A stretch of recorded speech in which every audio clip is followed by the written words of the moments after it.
digital world.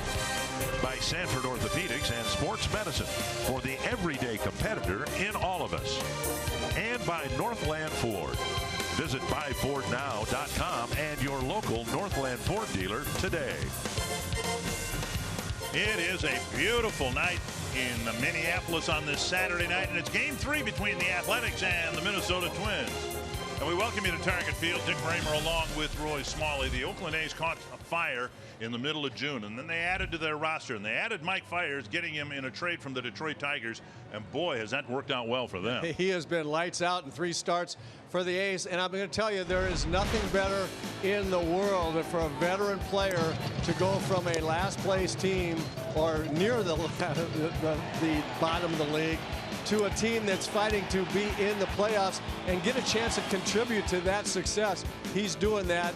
It had to have pumped him up.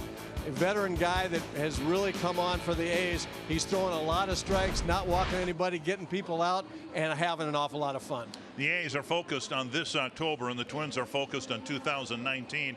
And they're trying to figure out whether Steven Gonsalves can be a part of the pitching staff. And we don't know for sure based on his first start, that's for sure. I think it's pretty clear that he had first game in the big leagues nerves, couldn't command either his fastball and especially that great changeup that's his bread and butter pitch.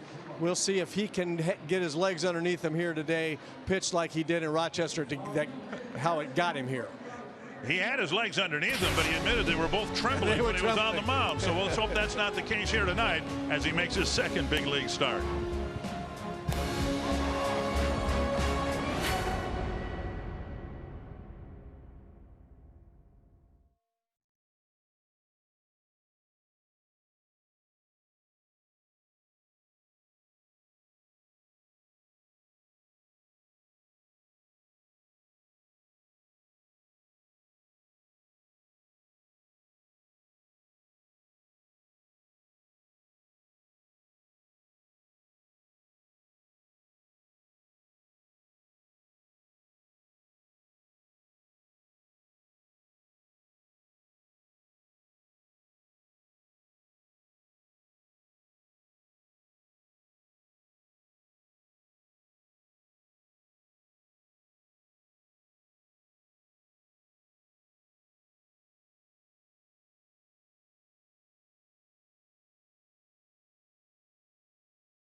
Are kind of learning about what it's like to get this level of information and trying to go out there and not get too sped up where you can't apply it the best way that you can. You know, the biggest key is going to be, Steven hopefully being a little bit calmer than the first time and keep those legs from rattling and do what he can do, because I think if he's making pitches, I think Astudillo a good job of knowing what fingers to put down. Yeah, it's the second major league start for Steven Gonsalves. It'll be the first innings caught in the big leagues for Williams Astudillo, and they're matched up together in part because they're at least somewhat familiar with one another in Rochester.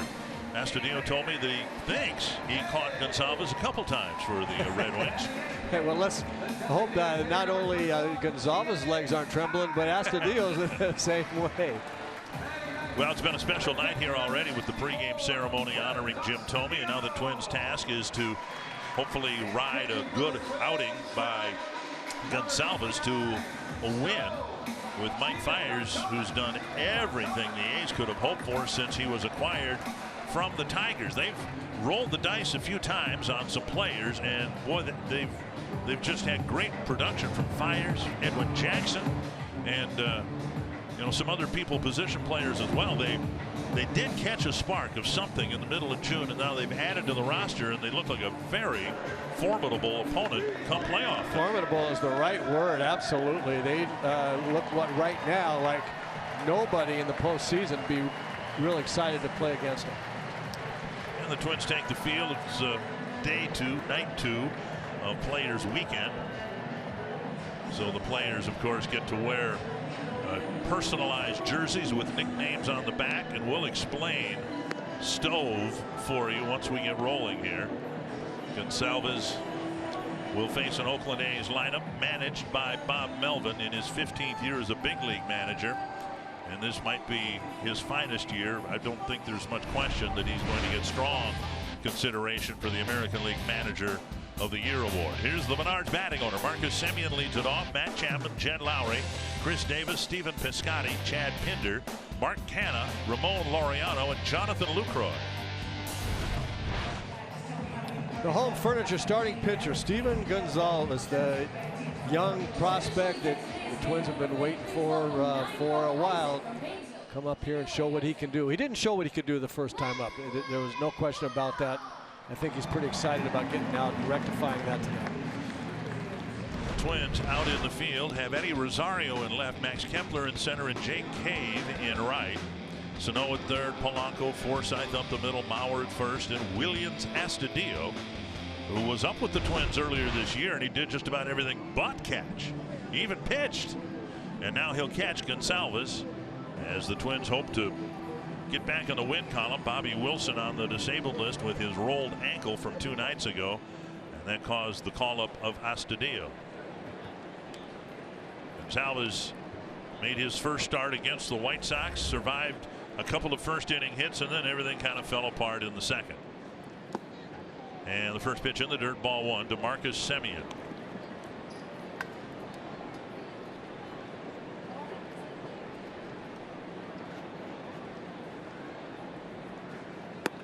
Very high, 2-0.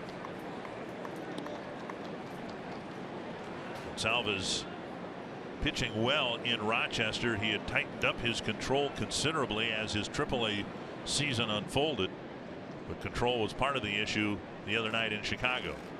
There's a strike, 2-1.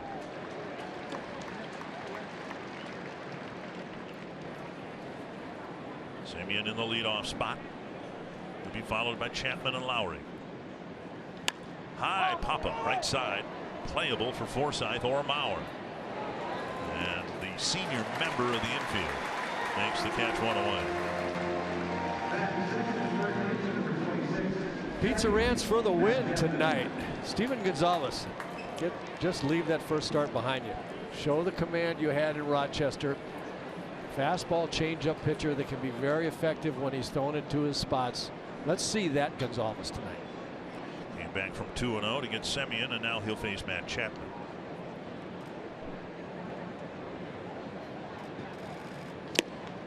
Missing outside.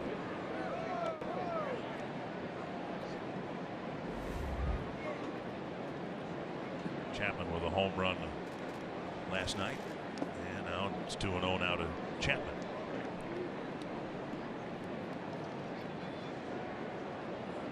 If you're going to miss with a changeup, that bouncing it on the plate is the place to miss. He didn't throw any of them. I think maybe one below the belt his first time. Clips the outside corner there with the fastball to get back in the count a little bit. But he, as I said, he's a fastball changeup pitcher, and he's going to have command of the changeup of all things. Swung on and missed, 2-2.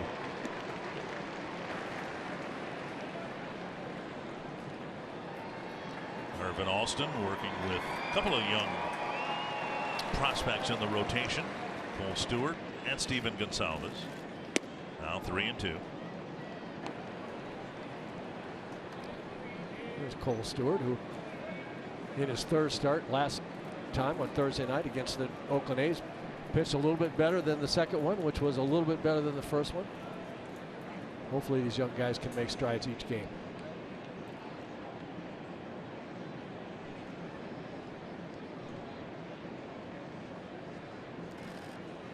And a walk to Chapman puts him aboard, brings up Lowry. All right, let's get it out of the way. Stove.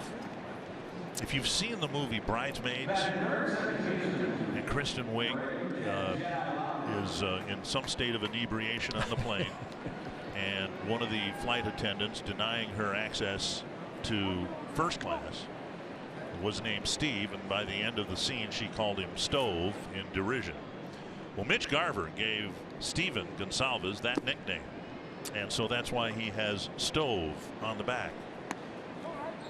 See, that's a good nickname. Stove? Yeah, well, no, just the way that nickname came about. There's a reason why there's a nickname that has nothing to do with his given name. It's just it's part of the teammate stuff. Okay. 1-0. Now a ball lifted to right and coming in, bouncing out of the glove of Cave, firing to second. They'll get the force. Cave came in and it bounced out of the middle of his glove, but of course the runner Chapman was not playing for the ball to be dropped, and he was forced. Well, this is not a great play by Jake until he drops the ball, and then he bounces on it so quickly the ball hit him in the heel of the glove. But watch, he right thing, pick it up with your bare hand. But how about this, spin and throw a bullet strike. Chapman in absolute no man's land. He started forward, headed back, started forward, didn't know where to go, and consequently Cave, with that good play with the bare hand and strong throw, was able to get a force. Gonsalves still looking for a first pitch strike. He misses to Davis. 1-0.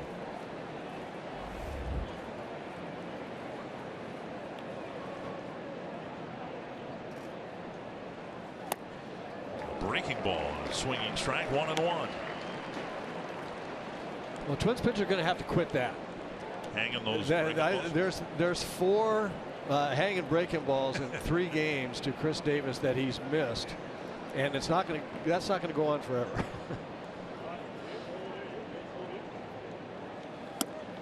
Fastball low, 2-1. 15 pitches, just 6 strikes for Gonsalves, but if he makes a good pitch here and gets Davis, he can get through the first inning with no damage done.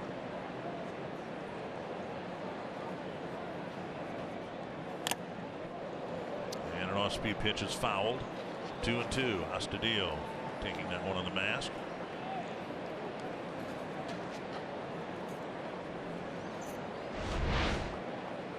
Big, powerful swing by a great home run hitter, right off the top of the mask or helmet of Astudillo.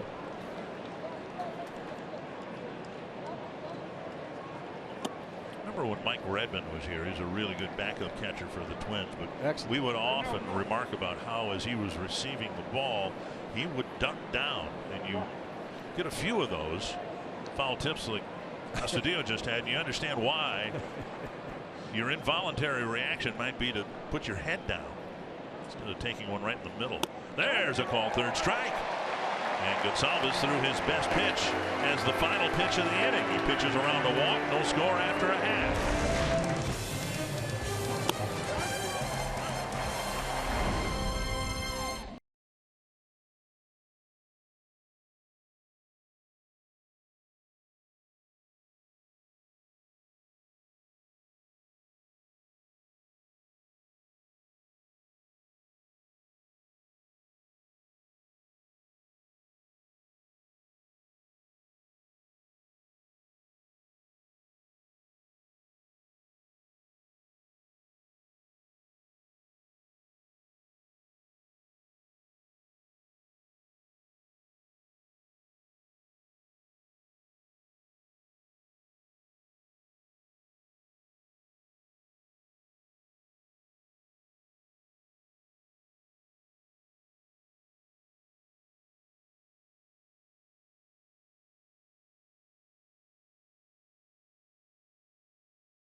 Twins have a really good record at home. The problem has been, of course, winning on the road, and they hope to bounce back after last night's loss.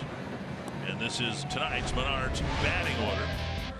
Joe Mauer leading off, then Logan Forsythe, Eddie Rosario, Jorge Polanco, Max Kepler, Miguel Sano dropping down to 6th, then Jake Cave, Tyler Austin, and Williams Astudillo. Home furniture starting pitcher for the A's, Mike Fiers. How great is this for Mike Fiers, leaving Detroit, coming to the heat of a pennant race, and so far pitching extremely well for the Oakland A's. And Mauer will lead things off, then Forsythe and Rosario.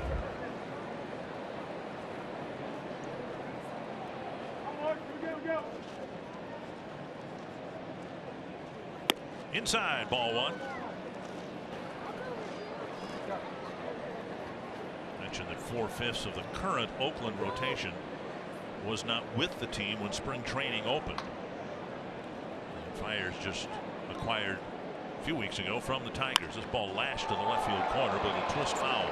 And on this night when the Twins are honoring Jim Thome, it's fitting that Harmon's Hope has a group here. They're the group sitting down the left field line where Mauer hit that foul ball with the powder blue shirts. That's Harmon's Heart, a group that uses Harmon's name as a charitable endeavor, and this is their night at the ballpark. And we all, I think, thought that Jim Thome had a lot of Harmon's qualities when he was with the club. Very much so. I consider Jim Thome the left-handed hitting Harmon Killebrew. I really do. Very, very similar men. The way they hit the ball and the way they conduct themselves in life. 2-1 to Mauer. Tapped up the line. It is a foul ball, and it's 2-2. You mentioned how well Fiers has pitched since coming over here. He's 3-0 with Oakland with a 1.65 ERA. And how do you do that? Well, besides good stuff, you throw strikes. He's the poster boy for Smalley's theory on pitching. That is, don't walk anybody. He's walked one man in his 3 starts. That came in his last start that lasted 7 innings when he gave up just 1 hit.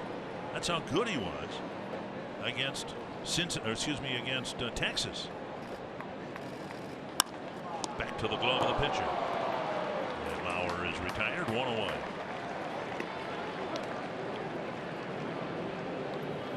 One gone, and that'll bring up Logan Forsythe here. The A's out of the field. Chad Pinder gets left field tonight.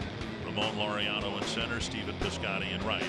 Chapman, Semien, Lowry, Canna on the infield with Lucroy doing the catching again. See Semien really tighten up his game defensively. Nice play last night. And you haven't heard of a lot of these players, but you will if they can get into at least the wild card game, and if they win that, you'll hear an awful lot about these guys. They are really playing good baseball. Forsythe takes up and in, ball 1. Well, there's a lot of baseball left between now and the last game of the season. A lot of things can still happen. It may not be the Oakland A's, but the way they're playing, I think they're the odds-on favorite to be one of those postseason teams. Fiers was a part of the Houston Astros team that won the World Series last year, but he wasn't on the postseason roster last year for the Astros. 1-1 to Forsythe. Taking low, 2-1.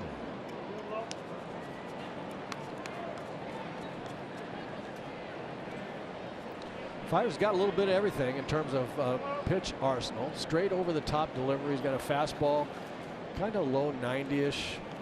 Good changeup from straight over the top. You don't see that an awful lot. Foul back. He'll throw a bigger curveball, mix in a slider. You see that the splitter and the the slider and the cutter there at the bottom are different speeds of the same pitch. But the splitter is his changeup, and he's got a nice one from the straight over the top delivery point. Beat the Twins twice last year as a member of the Astros, but did not face the Twins when he was pitching for Detroit earlier this year. Off the plate, 3-2. Rosario on deck.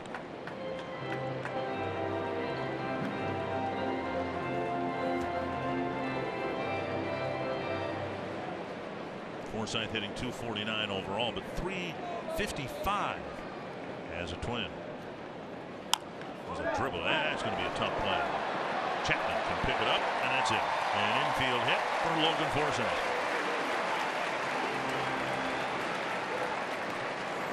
Roller up the line, and as good as Chapman was, or is, there wasn't anything he could do. There's the split finger changeup we were talking about. Forsythe hit over the top of it. You'll see right over the top of the baseball. Just enough to put it in the exact right spot. That'll bring up Rosario. The splitter looks like a fastball coming out of the pitcher's hand until it gets right about to the plate and then dips underneath the swing, underneath the bat in the swing. That was a good example of it, where hitters swing over the top.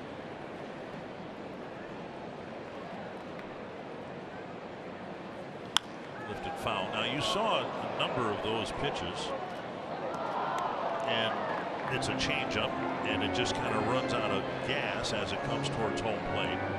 But Jack Morris would tell you that he actually was able to create topspin. Oh, he absolutely did. Yeah, and you could see the spin. You could see that spin as you were swinging and missing it. at least that's what that's the way it was with me. Fouled back off the catcher. 2 strikes to Rosario.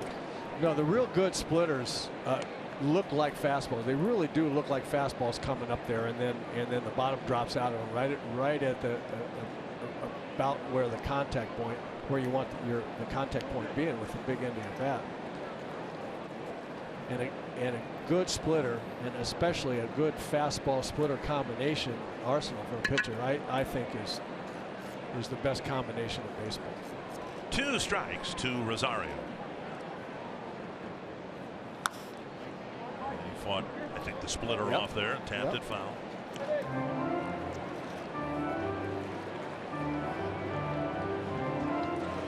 Twins making Fires work a little bit. 15th pitch coming up. Gonsalves had a hard time throwing strikes, but he survived the first inning, issuing just a walk in the inning. 14 pitches for Fires, 9 strikes. And he's got Rosario 0-2. Ericito.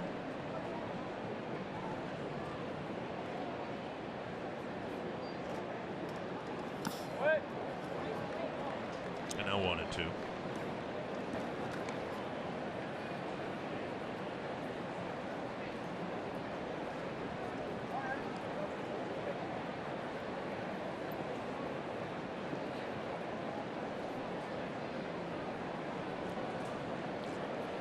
Polanco on deck. Twins trying to build an inning against Fires, who again gave up just 1 hit in his last start over 7 innings. Already given up 1 here tonight. Forsythe's infield single. And Rosario fights off another one. Yeah, great view right there of a good splitter. That's what actually, good job by Rosario fighting that ball, even making contact with it. This will come up knee high looking like a fastball, and then we see it go down right there, right at contact point. The ball goes down. As the hitter starts to swing at that ball, he's convinced that it's a fastball, and then the bottom drops out of it. You oftentimes miss it, and the other times hit over the top of it a lot. Another 1-2. And a breaking ball gets him, and Forsythe will take second base. Slow breaking ball. Rosario strikes out, but Forsythe, I believe, took off before the pitch hit the dirt. It is a wild pitch, allowing him to go to second. And that'll bring up Polanco. Well, Eddie hadn't seen a curveball yet. A lot of fastballs and splitters, and then this one surprised him. Really good read there by Forsythe. I love to see guys ball hit get to see a curveball come up there, ball hit the dirt, take off. It rarely is caught cleanly by the catcher, right? I mean, it's blocked. It's blocked, and even if you take off right away, if you bounce off of there into your secondary lead and you see the ball, a curveball it hits the dirt, even if the catcher blocks it, makes a terrific play to bounce up and grab it with his bare hand, you've got a great chance of getting to second base. And with that being the second out, it's a good gamble as well. Get to second base with 2 outs if you can. And now Polanco will hit with Forsythe at second base. That's just preparation. That's just good preparation by Forsythe as a base runner. Be ready for something like that to happen and make the decision immediately. So breaking ball low, 1-0.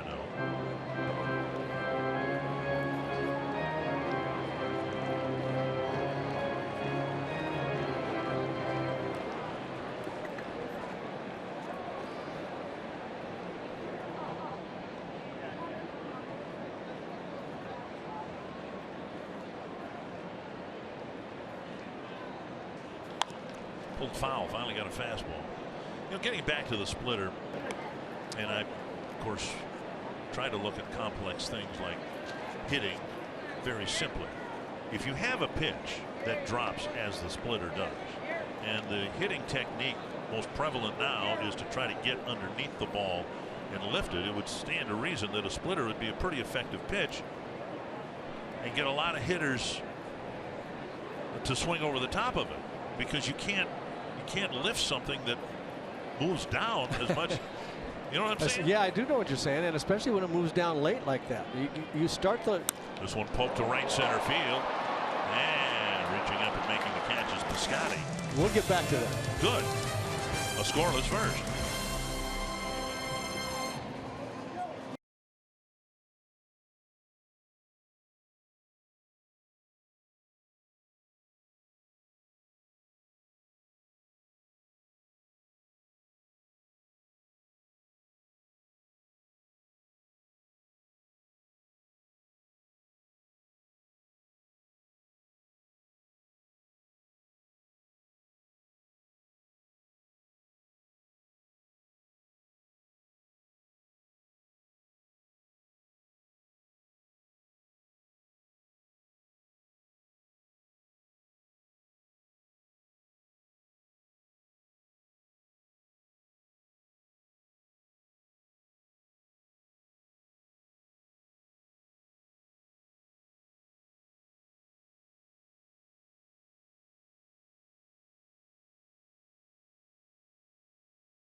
Time for the clubhouse scoop.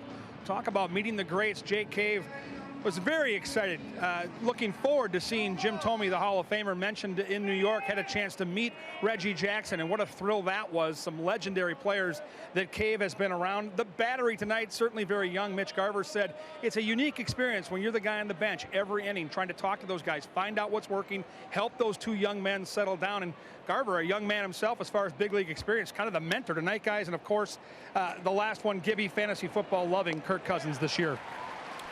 I was wondering what that last tagline was all about. One down, a first pitch grounder to Polanco, and Piscotty is thrown in, 1 away. And a good sign there. A nice low changeup. Piscotty out in front of it, which is exactly what Gonzalez and Astudillo want to have happen with these right-hand hitting. His second inning is already off to a better start than in Chicago, when he gave up a leadoff triple in the second. And that was the first of 5 straight batters that reached. There were 3 hits, a walk, a hit batter. It was just a mess from the outset. Popped foul out of play, 1-1.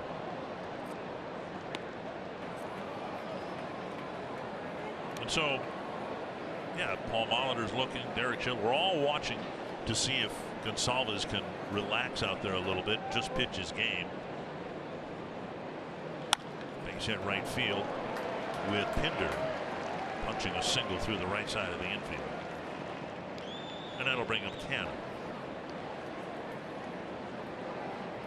Well, the chances are with Gonsalves' stuff that he's going to give up some base hits. There's not going to be a lot of strikeouts, most likely. And he's going to give up a lot of contact, some of which are going to find holes, and some are going to get hit well. And the key, harkening back to my feeling about Fiers and other pitchers to be successful, don't walk anybody. Just make everybody swing the bat. Trail to Sano. So you got rocket, 2 down. You got guys standing out there, and that happens a lot. Trust me, every hitter will tell you how many line drives they've hit at people, and we got 7 guys out there with gloves on. Canna hit a rocket right at Miguel Sano, who spears it. Salvas can smile, and if I read his lips right, he said, "Really?" 2 down. Here's Laureano. Earlier I said he pitched in Chicago. It was against the White Sox, but that game was here. That was a Monday game that was postponed back in April. 2 down, and Laureano will bat. Just the 25th pitch coming up for Gonsalves. Sticks one on the outside corner. 91-92. That's about all he'll get in terms of velocity, but if he can locate it, as he just did, as he did to Davis, to strike him out looking, that could be a good pitch for him. Inside with Laureano almost stepping into it. And I like what Astudillo is doing there. You can see him being pretty animated about giving him a target with his glove about where he wants the ball. I saw him do it earlier, low with the changeup down there. He wants the ball. Could be a changeup here. Nope, fastball. Astudillo wanted it down low. I think that Gonsalves' delivery is a little deceptive. He's kind of a lanky, long-armed delivery thrower. His glove hand and arm come out in front of him to hide the ball a little, hide his delivery a little bit. Off the plate, 2-2.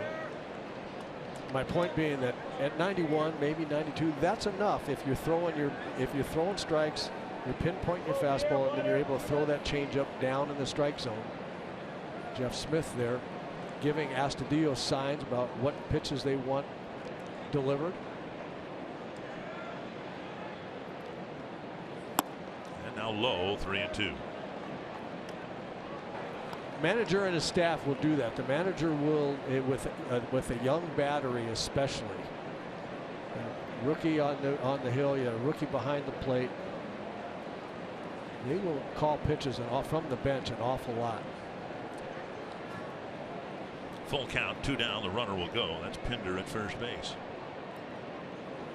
And he missed up high. Second walk issued by Gonsalves, and that'll bring up Jonathan Lucroy.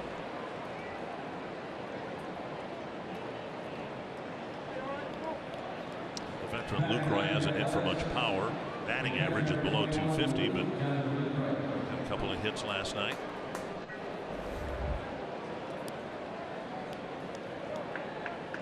He's a veteran guy, and by all accounts from the Oakland folks, he's done a great job with the Oakland pitching staff. Get back in the strike zone.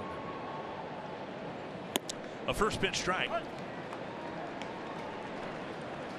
So we'll see. You'll see the catcher look over Astudillo every once in a while there to the bench. There'll be a couple of things that Jeff Smith there will deliver from a sign standpoint. One's what to do with runners on base. Missing down and away, 1-1. Signs that we saw with just the runner on first base was, are we throwing over there? Are we stepping off? Is there a pitch out? It could be signs about the runner or suggestions about what pitch they'd like to see.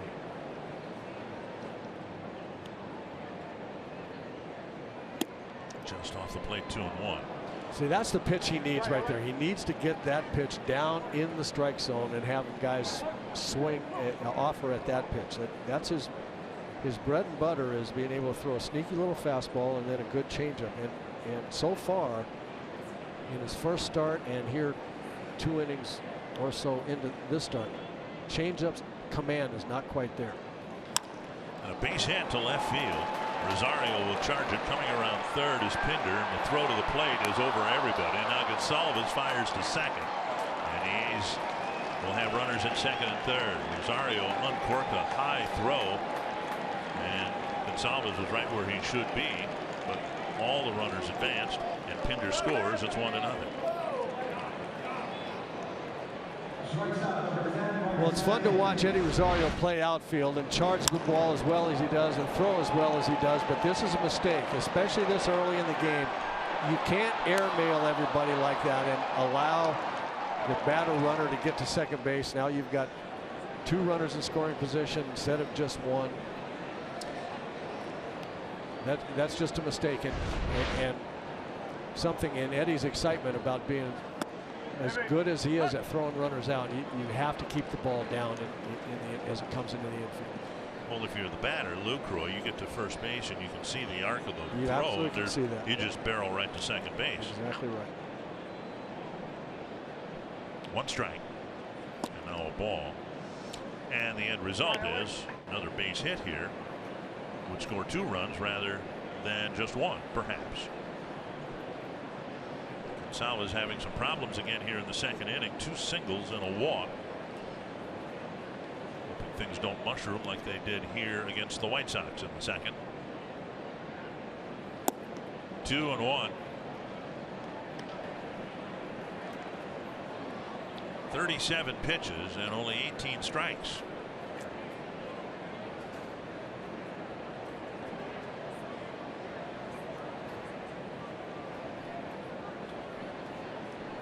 Two and 1 to Semien, who popped up to Mauer his first time up.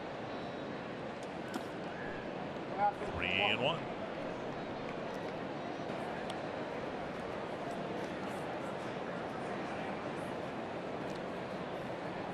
Just hasn't been able to find it yet. Hasn't found the command. And one thing that young pitchers will learn when they get up here is that the hitters at this level don't swing at everything that gets swung at in the minor leagues. Popped up right side again. Mauer will call for it. Semien throws it back down in disgust. And Gonsalves gets out of the inning with just the 1 run allowed.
On 1-0 as the Giants have fallen out of the race. This news: Sanford Health Injury Report. Buster Posey will undergo season-ending hip surgery on Monday.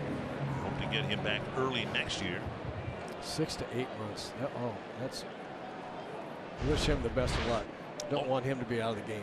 Logan Morrison's been around the ball club here after having his surgery earlier this week. Doing some preliminary rehab here while he's able to on crutches. One strike to Kepler, then Sano and Cave.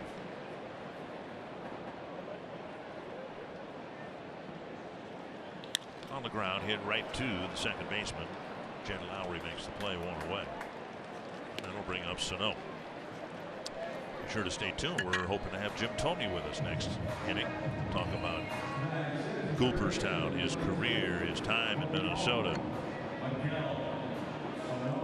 A chance to talk with Jim a little bit earlier today, and it's been, as you might imagine, a whirlwind. They've had similar ceremonies for him in Philadelphia, Cleveland, Chicago, and of course the induction itself in Cooperstown. Here is Sano.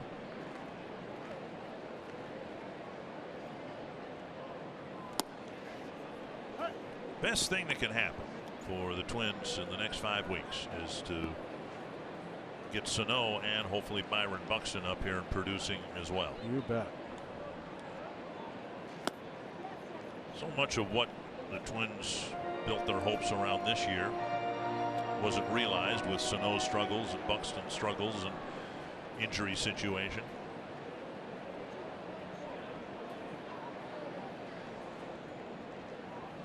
Byron last night played the first of what is supposed to be 3 games in a row. He went 0 for 4. He did not strike out. He lined out and hit 2 warning track fly balls. So no hits, but better at bats. The Twins want to see more of that. 2-1 to Sano. And now 3-1 with Cave on deck.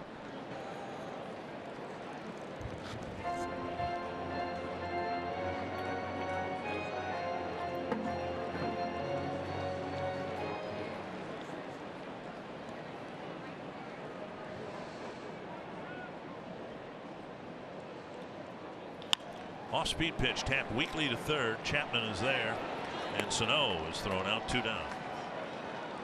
Let's get the big story tonight from Kevin Gord. Well, guys, the big story is the walk-off home runs. The all-time record is 80 walk-off home runs. We're gaining on it. There's a lot of baseball left. We'll start with the Cubs yesterday. David Bote, 5th home run this year, 2nd walk-off home run in August. Cubs beat the Reds 3-2, and then Cleveland and Kansas City. Here it is again, another walk-off. This time it's Hunter Dozier. After a 35-minute fountain delay. That's right, the fountain was leaking in Kansas City, but 2 more. Now we're at 79, 1 away from the all-time record with a lot of baseball to go. Maybe the Twins can get one tonight. Cave takes up an away ball 1. Yeah, the Kansas City walk-off last night. Cody Allen gave up a tying home run and then the game-winning home run. 2 of them back-to-back. As Allen continues to struggle to his form. 2-0. That has to be distressing in Cleveland, don't you think? Well, he has not pitched Cody Allen like. 2-0 to Cave. And a strike on the outside corner.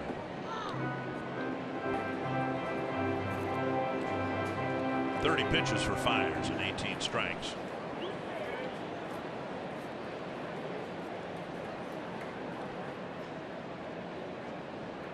Popped up. It'll reach the seats barely. Those Oakland guys, those 3 Oakland guys there are used to that being an out. Or at least landing on the field. Yes. I'm going to bet that Matt Chapman catches that ball in Oakland. Change a lot of things about that ballpark, but the foul. Not that. Not the foul territory. 2-2 to Caveman.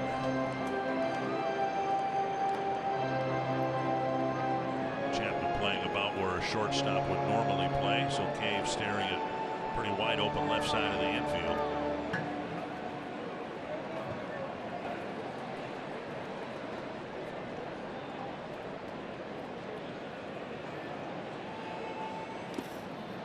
Pitch down and in, 3-2. Austin is on deck.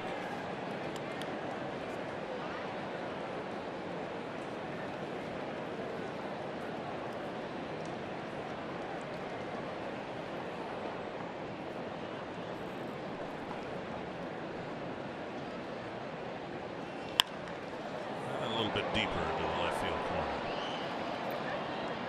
Again, we've talked about this. You brought this up last night. With the guys have certain kinds of swings and whether or not they can hit the ball to their opposite field on the ground. Jake Cave is another one of those low to high swingers that just will not hit an awful lot of ground balls, if at all, over there to the left side. He hit that ball in the air to left, just like we saw. Popped up center field. And Laureano hardly has to move. And fires, has a 1-2-3 second inning, and the A's have a 1-0 lead.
As they've caught fire at the plate and in the field. Well, this is the only thing that's going to separate him from being a decent player or a great player is what kind of hitter is he going to be. If it's anything like he's been this second half of the season, then we've got a perennial all-star in the making, in my view. First pitch strike from Gonsalves, and the second pitch inside, 1-1. DQ combination, extra base hit since the All-Star break, 25 of them. Teammate Chris Davis with 23, and now just a single here. A solid line drive hit to left to lead off the third inning. Third hit for the A's. Gonsalves has issued a couple of walks. Bring up Jen Lowry. Lowry hit a liner to right. It bounced out of Cave's glove, but he alertly picked it up and forced Chapman at second base.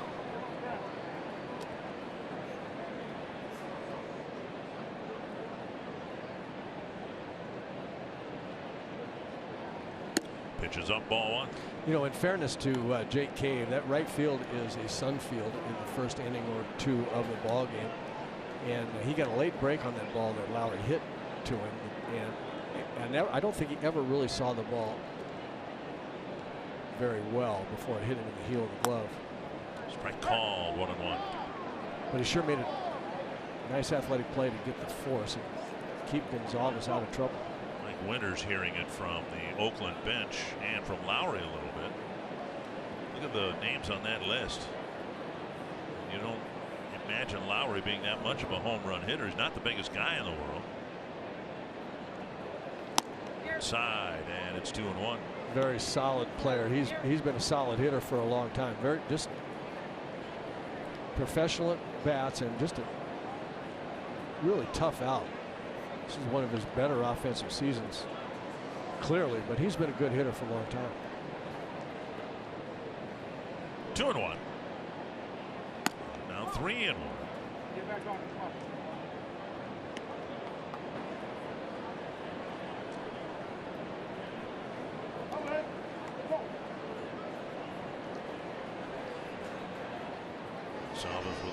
walk in the first, a 2-out walk in the second.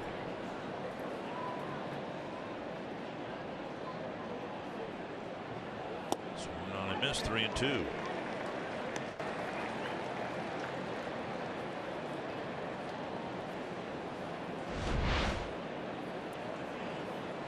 Jedi Fighter on the back of his jersey. When your first name is Jed, that's an easy nickname to adopt, I guess. Full count. Ball backhanded by Polanco beautifully, and he will start a double play. A wicked one-hop smash, and Polanco turned it into a double play.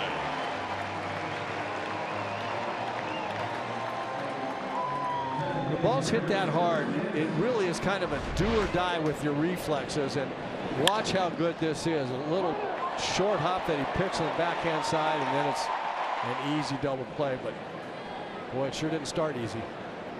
Terrific play. 2 down, base is empty, and now Chris Davis. Yeah, there have been some loud outs. Last inning, Canna smoked a line drive caught by Sano, and that ball was tagged pretty well. See if Gonsalves can elicit some softer contact here. Ball 1. Well, he's going to have to pitch ahead if he's going to get softer contact. He's going to have to throw strike 1, strike 2 with a variety of pitches, or this Oakland team is going to continue to tattoo the ball. You can't, per hitter, you can't allow each hitter to see so many pitches without really getting in trouble. By the way, we promised you Jim Thome in the 3rd inning. That's going to be in the 4th inning. Scattering 4 outfielders, with Forsythe moving out into the left field corner. We saw it a couple of times last night.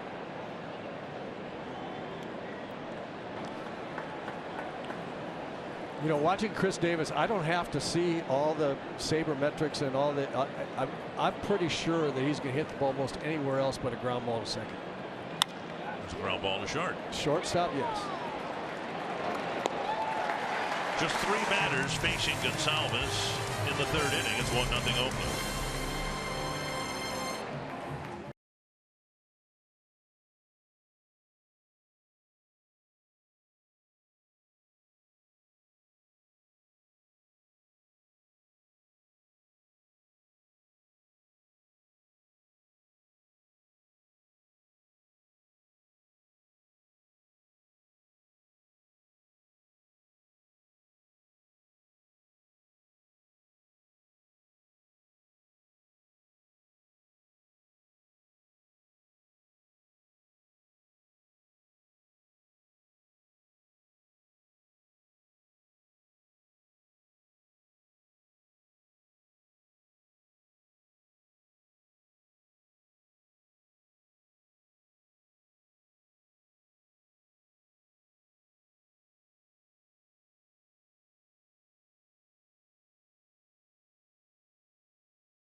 Brewers last night. This is Orlando Arcia with the single off Clay Holmes. They scored 3 in the 15th, but that's not the whole story. They had 4 in the first and then 0 in the next 13 at bats before they came back from a 6-4 deficit with a 3-run rally late into the night, guys, in the 15th inning. 4 in the first, then 13 zeros, then 3 in the 15th. Oh, hum, there you go. Hard to do, and the Brewers still 3.5 games behind the Cubs, who won today 10-6. Now 4 games back, but they're right in the middle of the wild card race with plenty of competition. Great National League races. 1 strike to the designated hitter Tyler Austin, and now he takes a ball.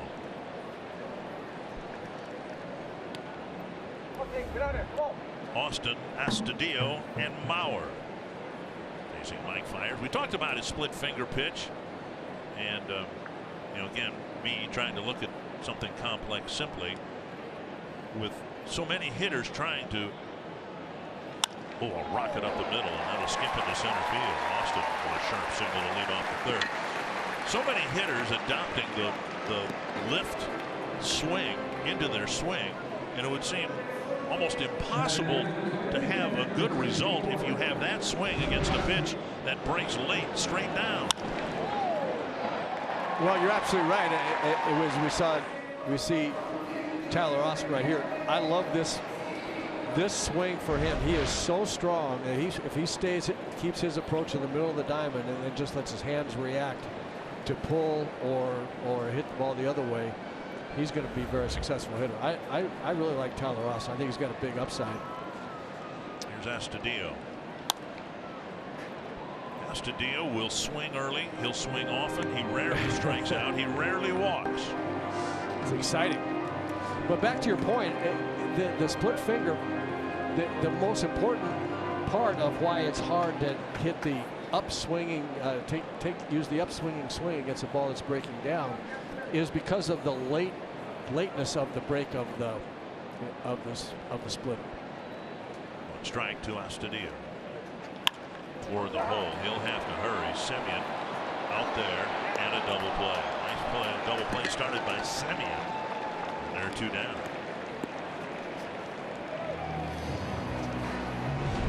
Two away, and you can stretch it out on the grass at Target Field for Yoga Night, presented by United Healthcare, Wednesday, September 5th. Participants will receive a Twins branded yoga mat, Twins game tickets, and an on-field yoga class. You can reserve your spot today at twinsbaseball.com/yoga. 2 down, and now Joe Mauer. Each starting pitcher has gotten a double play grounder in the 3rd inning.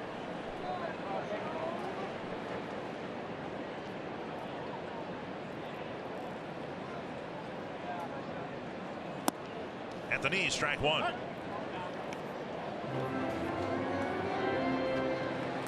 So if Fiers were to hang a splitter, well, then you might be able to lift it. That's what you're hoping for. Absolutely. The one that starts out about belt high and just kind of stays there or sinks mid-thigh high. Back-to-back fastballs, and it's 0-2 to Mauer.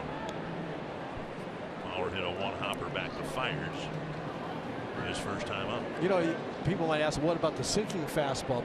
But isn't that the same thing? But it's not, because the sinker, you see the movement longer. The deception of the split finger is the lateness. You don't see the downward movement until very late in its travels. It's hit to right center field toward the gap and down for a hit. And Mauer picks up a base hit. Second hit of the inning, and that'll bring up Forsythe.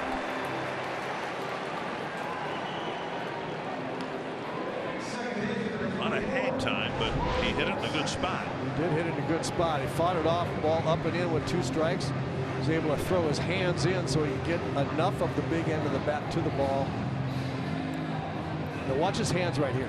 He pulls them in. The ball's up and in. He pulls his hands in. By doing that, the big end gets to the ball quicker, and he's able to get enough of it, hit it into right center where nobody was. 3rd hit for the Twins. The first was off the bat of Forsythe. The little number went about 60 feet in the infield grass, and he beat it out with 1 out in the first. Down and in, dug out of the dirt by Lucroy. Twins are 12-10 in August.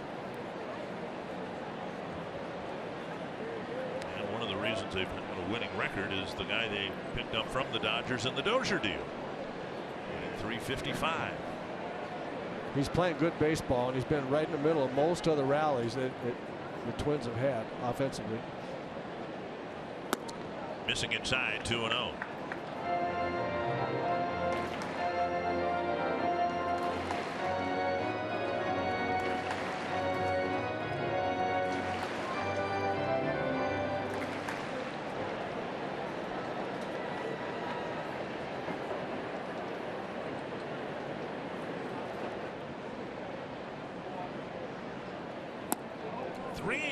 With Rosario on deck.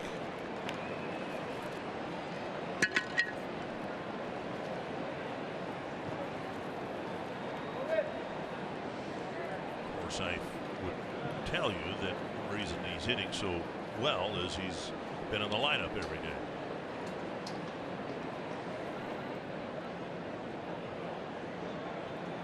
His manager would tell you he's in the lineup every day because he's hitting. It's the old chicken and egg argument, right? A walk on 4 pitches, and now Bauer goes to second base.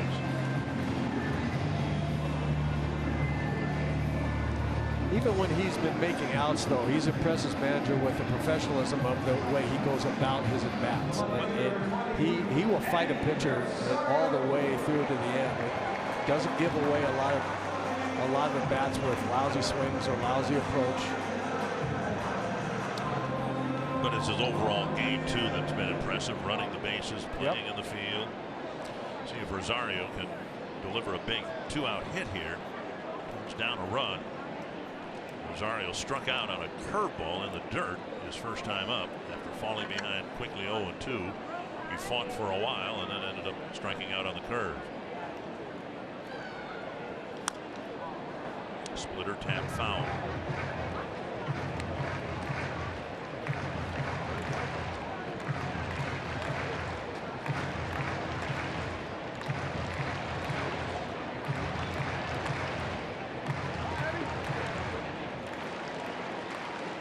You know who had another guy, coincidentally, because Oakland's in town, the guy that had one of the early really good splitters that I saw in the American League was Dave Stewart for these Oakland Athletics.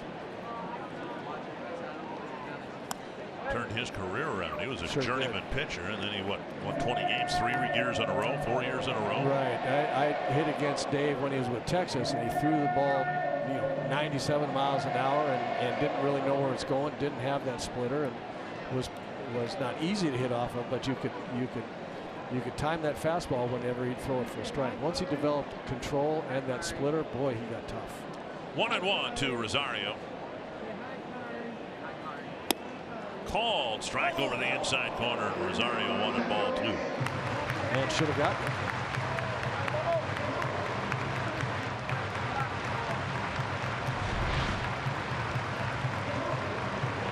You know, that's well inside, and for a hitter, that ball that far inside the line of the box there, that's way inside. And right under the umpire's mask, too. It's hard to tucked over the inside corner. 1-2.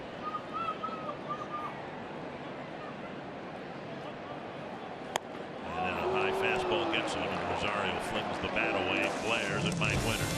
Twins leave 2 aboard in a scoreless third.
Fiers is continuing his excellent pitching since he's been with the Oakland A's. Pitching a scoreless 3 innings so far. Jonathan Lucroy would drive in the game's only run with a base hit after a single and a walk. Stephen Piscotty takes a first pitch strike from Stephen Gonsalves. Piscotty, Pinder, and Canna. Strike percentage still pretty much a toss of the coin for Gonsalves. Driven foul.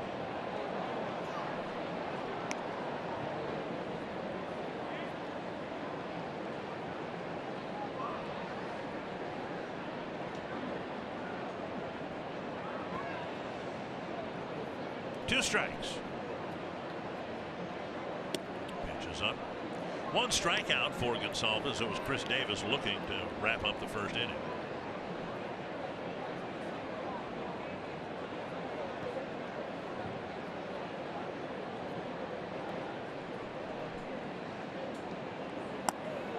Good change up there. Really good change up. May not have been a strike. He might have gotten some help right there, but it was an excellent pitch in an excellent spot. And that's the one he's looking for. This is the changeup that he's looking for to go with that fastball. It's good motion, good arm action. Replay of the pitch down and away called a strike was brought to you by Dodge. I did something today. I thought it was harmless, but it got a chortle from the umpires. I happened to be downstairs when three of them were walking in, including Mike Winters, and so, you know, I've exchanged pleasantries with most of the umpires anyway, and I said, hey, that's because you never hit. Or pitch, right. But I said, hey, good luck, guys, and they all laughed. Now that's a harmless thing to wish, isn't it? And good luck, guys. Was I just chortling there? I don't know if I've heard a chortle for a while. I heard three chortles in one group as they walked in. I meant well. What? I don't know. I mean, maybe the umpires. I didn't say good luck. You're going to need it. I think that's the way they probably took it.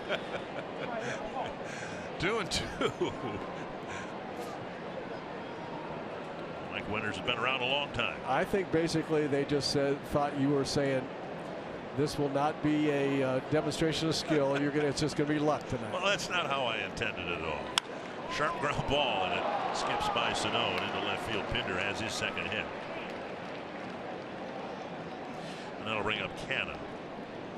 Target Field Suites are available for single game rental for groups of 16 to 150 plus. You can choose from the intimate Premier Suites, flexible event suites, luxurious Puckett Suite, or the spacious Skyline Suites. No matter which you choose, food and beverages included with every purchase. You can learn more at twinsbaseball.com/groups or call 800-33-TWINS. Here's Canna. He lined out to Sano his first time up, and at least Gonsalves is delivering more first pitch strikes. And the changeup is starting to get down in the strike zone. Again, that's going to be the most important thing. Strikes on either side of the plate with his fastball and low changeups. 50% first pitch strikes. And there is strike two. Well, he was never really able to unpack his suitcase, if you will, in his first start.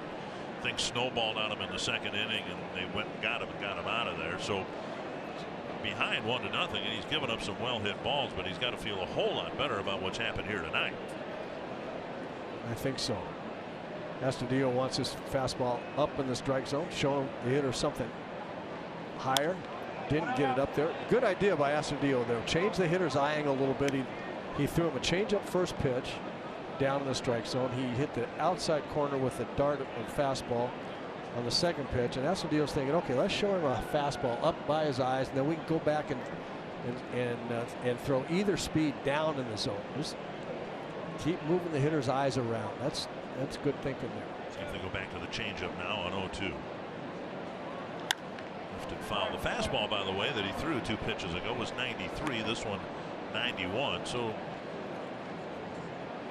always been impressed with pitchers who throw the same pitch, but just the speed isn't identical pitch after pitch after pitch, whether that's by design or not. I think has a great effect on the hitter. It does. It does, because the only way you can hit a guy's fastball consistently is to be just kind of used to get into the rhythm of what the speed is. 1-2. That's why Justin Verlander became so good.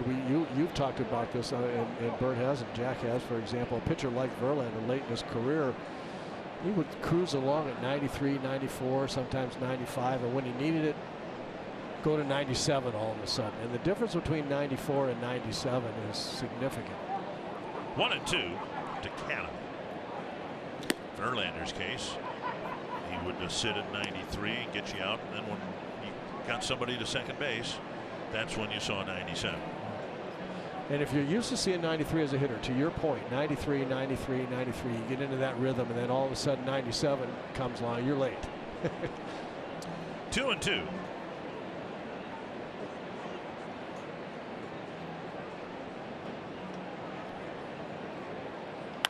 Didn't mean to, but he'll get a base hit to right field. A check swing. Rounding second, going to third. Here's the throw, and out by plenty is the runner Pinder. Cave with a strong throw, chest high to Sano.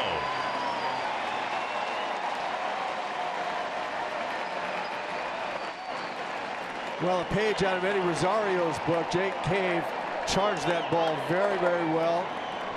Got a nice high hop when he fielded it. So he was able to get a lot on the ball. See, the ball hops up to him, and he could take a couple of crow hops there and throw a bullet on the money. Throws Pinder out easily. You know, I usually get here about 4 hours before game time, and when I got here today, Jeff Pickler, the outfield coach, was working on just that.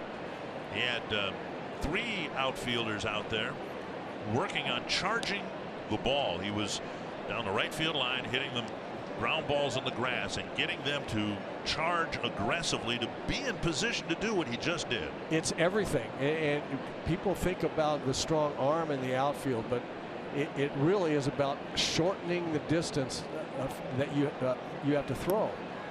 That's what Eddie Rosario does so well. We know he's got a nice arm. He's for the most part pretty accurate, but Eddie Rosario charges the ball about as well as any outfielder that there is in baseball, and that's what allows him to get the assists that he gets. Jake Cave did the same thing on that one. And because Rosario does it so well, he was the one outfielder who wasn't taking part in the drills. It was Kepler, it was Cave, it was Grossman. 1-0. And now 2-0. A's have 5 hits. They've all been singles. And Canna, an excuse me, check swing single is at first with 2 down.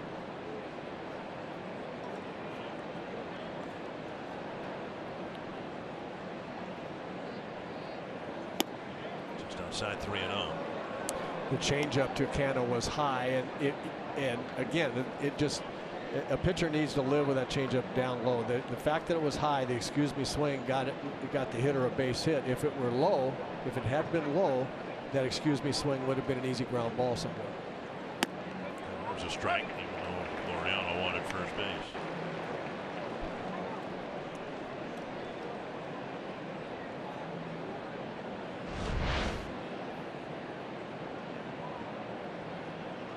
That's what you call 3-0 automatic.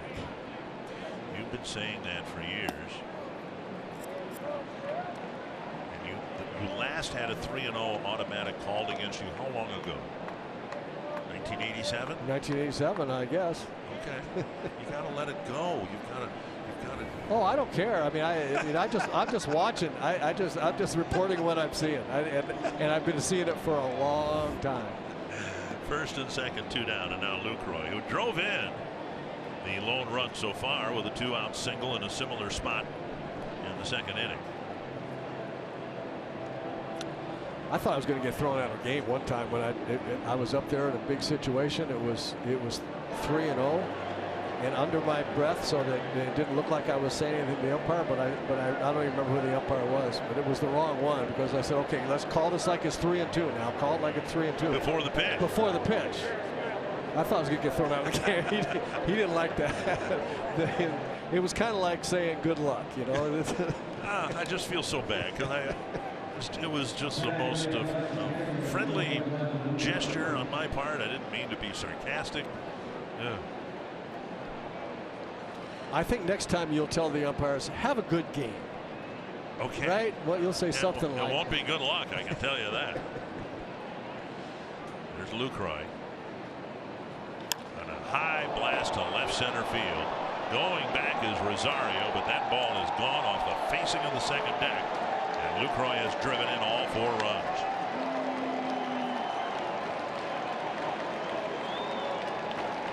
With 2 outs, Lucroy delivered a single in the second, and he jumped all over the first pitch here in the 4th.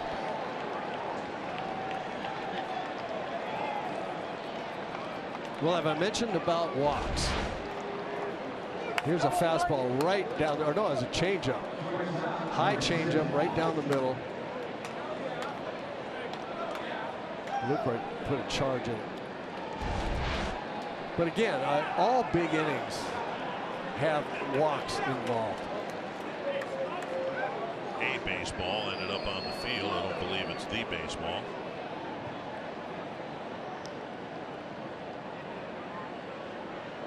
Lucroy drove in his 500th run with a single in the second. Now is up to 503. 4-0 Oakland. And a pitch outside. No activity in the Twins' pen.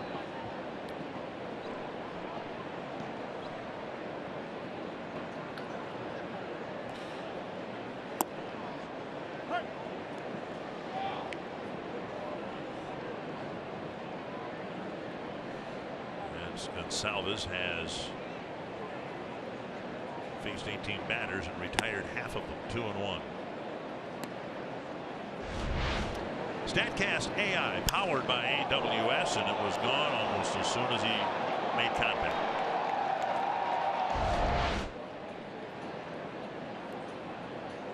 Two and 1. 2-2.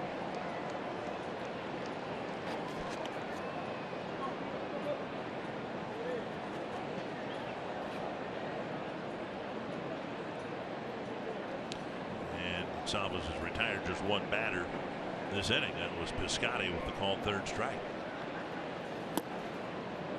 3-2.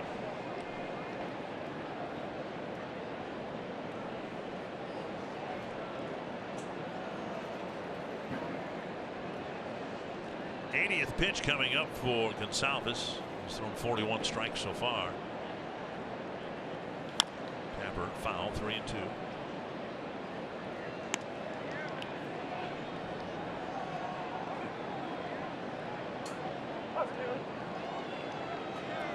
Looking at the pitches by inning, a little blow up here in the 4th. Not too bad for the first 3, even though he was fighting his command a bit. And now a walk. He still is. Second walk of the inning. And Chapman will bat. Twins fans, if you can't catch the games on TV, stream them live on your mobile device with Fox Sports Go. Download the app, take Fox Sports North and Twins baseball wherever you go.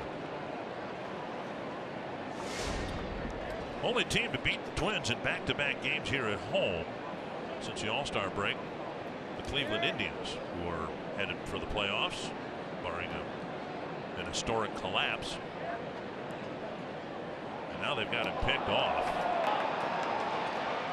And that is the 3rd out. Gonsalves strikes out the first batter, but everybody else reached, and the A's scored 3 more runs.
Thome.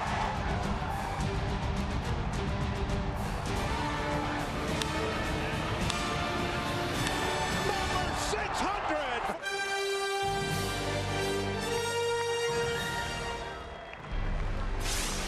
And with that, Jim Thome has joined us here in the TV booth. Quite an honor to have Jim here after he's been honored pretty much everywhere. It's been a whirlwind summer for you. Cooperstown, Philadelphia, Cleveland, Chicago, and you saved the best for last. I did, absolutely. You know, they were all great stops, and it's been a special time for our family.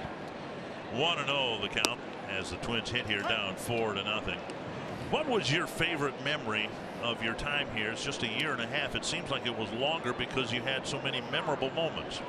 You know, there were so many. I mean, coming to this ballpark and watching it open up, and you know, all of a sudden going from the dome to outdoor baseball, you know, you could see the people here just loved coming to the ballpark, and we fed off of that. We, you know, watching the fans, and then the teams we had here. Gosh, we had so many great players. It was such a joy to play with them. Winning the division the first year, we all remember the walk-off against Matt Thornton. Oh yeah. Now 600 home runs and how many walk-offs, but that one has to be. It's right up there, especially. I was going to ask you that. I was going to ask you that. You did, you know, 600 home runs. Do some of them stick out? A few of them. Yeah, Yes. I bet. Yeah. I mean, when you hit 600, but I mean, 100 of them probably stick out. Oh, I mean, yeah. But what were some of the? What were some? I would say the 600th in Detroit. Sure. Both of those that night, 599, 600. The walk-off 500 in Chicago was amazing. There were some early in the years at the old ballpark in Cleveland when Mom and Dad were traveling from Peoria. You're a young player trying to make it to the major leagues. I remember one time Mom and Dad were on the on-deck circle, first row, and I hit a home run, and they were the first people. When I looked in the crowd, they were the first ones I saw. And I mean, there were some of the playoff home runs, the one against Brad Klontz, the Atlanta Braves. Basio in the postseason. We don't have enough time to keep going on. You hit too many of them. Well, you hit too many of them. But the flagpole one. I remember that one. How about way that up one, there that over one, the batter's eye here? That was O'Sullivan, I think, from the Royals. When you did it twice, you came back with the Phillies and did it again. Yeah, that's what it's all about. Oh my gosh. You know, so we were talking about earlier, Jim. I feel like in my heart, in my stomach, you're like the left-handed Harmon Killebrew. Thank you. One of the best home run hitters I ever saw. And you came in the league after I'd been retired after we won the World Series in '87 here, and I'd been out 4 years. But you know, as an old guy, not that far out of the game, you watch young players come in, and to watch you through your career. As a guy that followed the game played the games, followed the game as long as I did, it was a privilege to watch you hit. It thank really you. was, and it's a privilege for everybody. One of the reasons why you get to travel around and have these Hall of Fame moments in all these ballparks is because of the Hall of Fame guy that you are too. Thank you. It was a privilege to watch that. Well, and I appreciate that. And any time your name is mentioned with Harmon Killebrew, you know, going to the Hall of Fame this year, you know, like loving the game and the history of the game, the Stan Musial, you know, the guys way before all of us, and it would have been so awesome to have Harmon there. But I know he was there in some capacity. So, my goodness. Wow. Jim Thome. A prodigious home run by Sano into the third deck, and the Twins are on the board, his 12th of the year. You know, it's not often easy. We're up here in the booth and we've got headphones on and the sound is muffled. That ball was a crack that you hear through headphones, just like when you hit it. Yeah, it's oh my goodness. Watch this. You're going to appreciate this much as anybody. Oh my. 91 in, and I'm guessing about 115 going out. 113 off the bat. They didn't measure that, did they? when you played? No, I was always taught it's not how hard it comes off the bat, it's how many you hit over it. If you can master doing that, that's what it's about. But gosh, these guys are so strong. Sano, I mean, to watch him progress, it's going to be fun as the years go on. What a monster. They measured it at 455 feet, but Mr. Thome here still has the longest home run ever hit here. Fouled back. What's the farthest one to left center? How high up? I don't know how far the farthest one up there in the third deck, but that one right there from Sano has got to be one of the. It's got to be close. And there have been quite a few hit up into the third deck. How about when you sat up there to show where Harmon would have hit that ball in the Met, in the old Met where he hit it, where it would have been here? Yeah, that was an uneasy feeling up there. You're by yourself. I'm in that corner. Yeah, the wind was hitting that night, and I'm coming down like, oh man, I'm gonna take my time. That's an awful long way to hit. Way up there where that young man in the black shirt is, where you were sitting. Incredible. To show where Harmon's ball would have landed had it been here. You know, and it's a testament to the impact you had on all of us when you played here. I emceed the ceremony that night, and that's the only part, the connection between you and Harmon, that's the only part that grabbed me. It was a really emotional time to think that Harmon was represented somehow with someone who he was very fond of, and that was one of the most touching moments of that whole ceremony for me. You know, anytime you met Harmon, you were the lucky one, because he'd give everybody the time of day, and just an incredible man. I'm so grateful and lucky that our paths cross. We're going to have more with Jim Thome here in just a moment. The Twins on the board thanks to a Sano.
Honored here. Nita Killebrew was here to accept a check on behalf of Crescent Cove from the Jim Thome, the Minnesota Twins.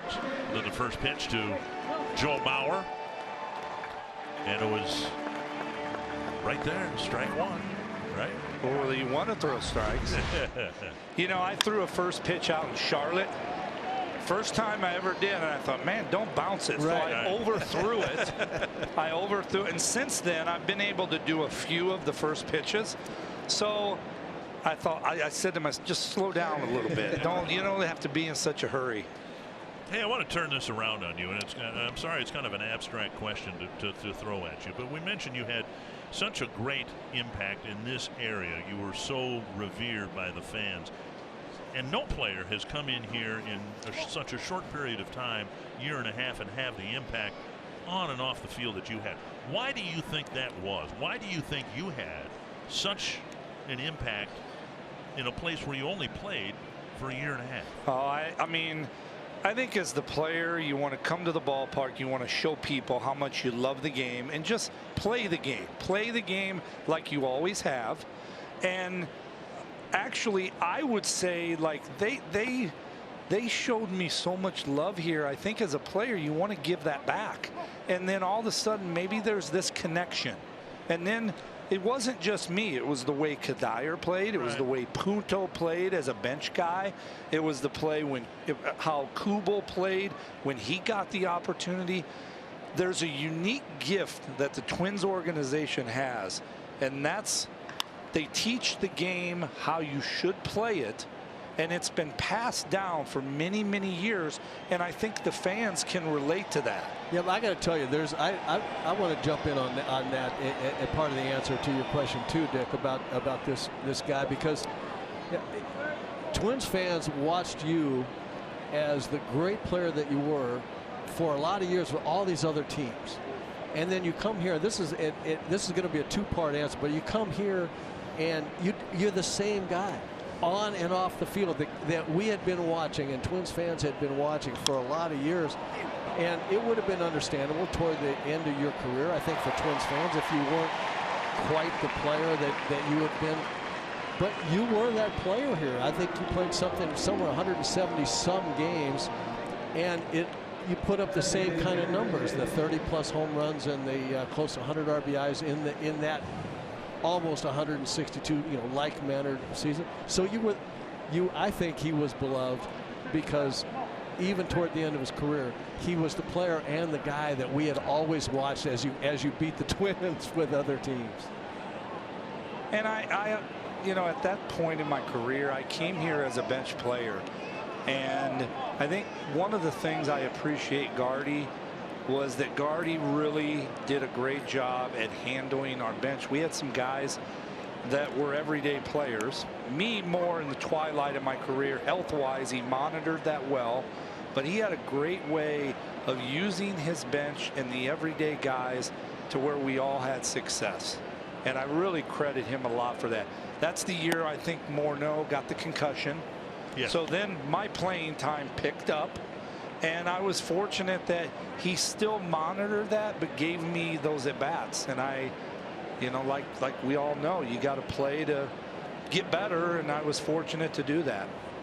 Chapman at first, Lowry retired, and Davis at the plate, and it's 1-1. I don't think people realize, and not that you or anybody else would talk about it, but it was a battle for you toward the end of your career to stay healthy enough to go out and be effective, and you were that. You kept doing that work, and you did continue to be effective. Right center field, Kepler now on the track, out number 2, and Chapman will. But there's a lot that goes into that. There's a lot of work that you do, and there's a lot of planning by the manager and the coaching staff. And what you're alluding to is that they're looking at, okay, who are the pitchers that are coming up, and where's a good chance for me to not have Jim play, and where do I want to make sure I get him in there? All those things. I think those are the kind of things you're talking about. He did a wonderful job, and there were days I'd get here at 1 o'clock, 12:30, 1 o'clock, prepare all day for one at bat, one pinch hit, and there was nothing like coming out of the dugout and pinch hitting. And it gave me a. Later in my career, I really was not a very good pinch hitter, but there was the moment that I did pinch hit was like no other, getting that feeling to either tie a game, win a game, or get a big hit that would put your team ahead. And boy, I loved that preparation all day. It was so worth it for just even one at bat. Jim, congratulations. Thanks, guys. Again. It's been a wonderful summer. It's been a great tribute to the Twins organization. Thank you.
Twins have again here tonight. Pepsi fans of the game are here hoping that the Twins can do just that. Come back after the A's scored the first 4 runs. Tyler Austin will lead off the 5th against Mike Fiers, who gave up the Sano home run in the 4th. And now Austin waits for the breaking pitch, but still out in front of it, strike 1. Yeah, Twins need an ambush here. They need to do something big, get back in this game before we get to the 6th or 7th, and that bullpen starts getting loose.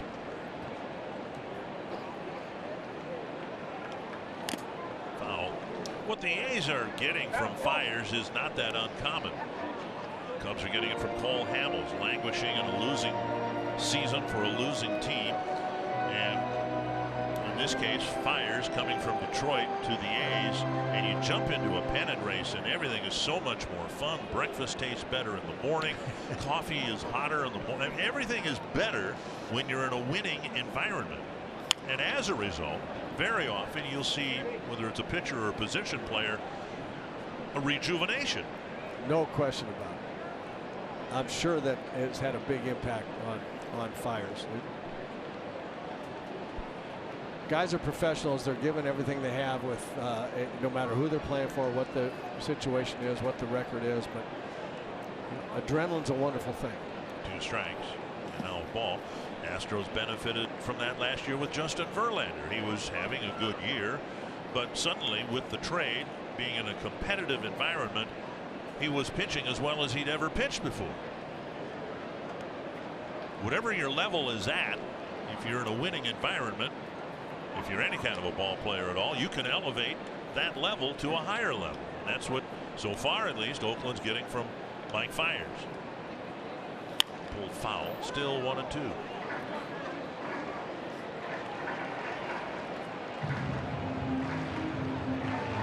Austin with a single. A scorching ground ball right up the middle, leading off the 3rd inning. Twins actually had 2 singles and a walk in that inning, but there was a double play grounder that kind of effectively killed what rally the Twins might have had. 1-2. And a liner, hooking liner to Semien, 1 away. Good at bat for Austin. MLB.TV is now available at a lower price. For $49.99, you can watch every out-of-market regular season game, plus get a free subscription for MLB At-Bat Premium. Blackout, other restrictions apply. Visit MLB.TV to take advantage of the special offer. 1 down, and now Astudillo, who hit into that double play in the 3rd inning. You won't see him do that very often. Take a fastball down the middle.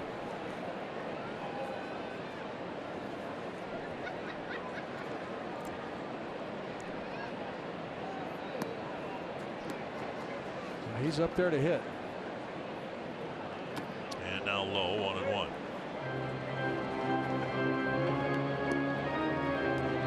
It's like the great Yogi line when he didn't have the label up on it, facing up on the bat. Someone asked him about that. He said, well, I'm not up here to read. I'm up here to hit. And Astudillo is not up there to take pitches. You can't get any hits if you're not swinging. Strike called again. He's and making it's 1-2. a liar out of both of us. His professional history would suggest that Fiers is not going to strike him out or walk him. Mauer on deck. And now it's 2-2. They say in baseball now there's frequently 3 true outcomes: a strikeout, a walk, or a home run. And then there's Astudillo's likely outcome: the ball will be put in play someplace. Fouled away.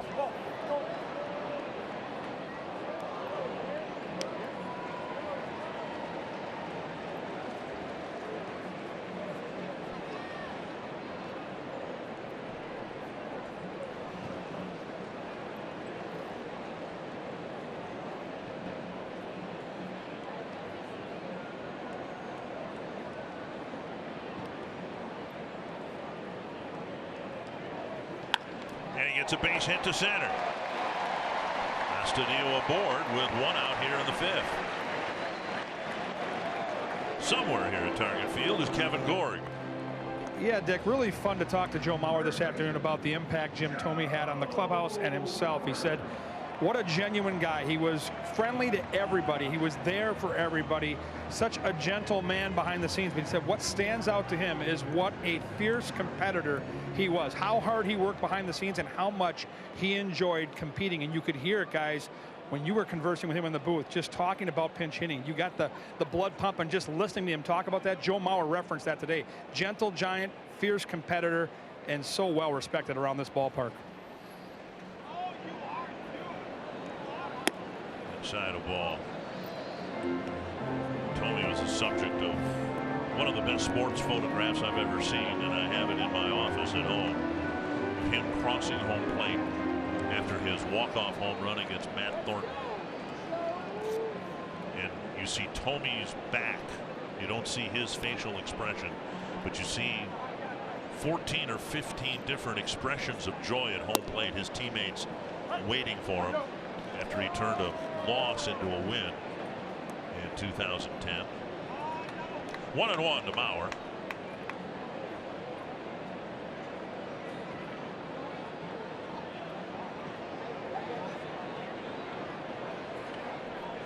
Mauer singled his last time up.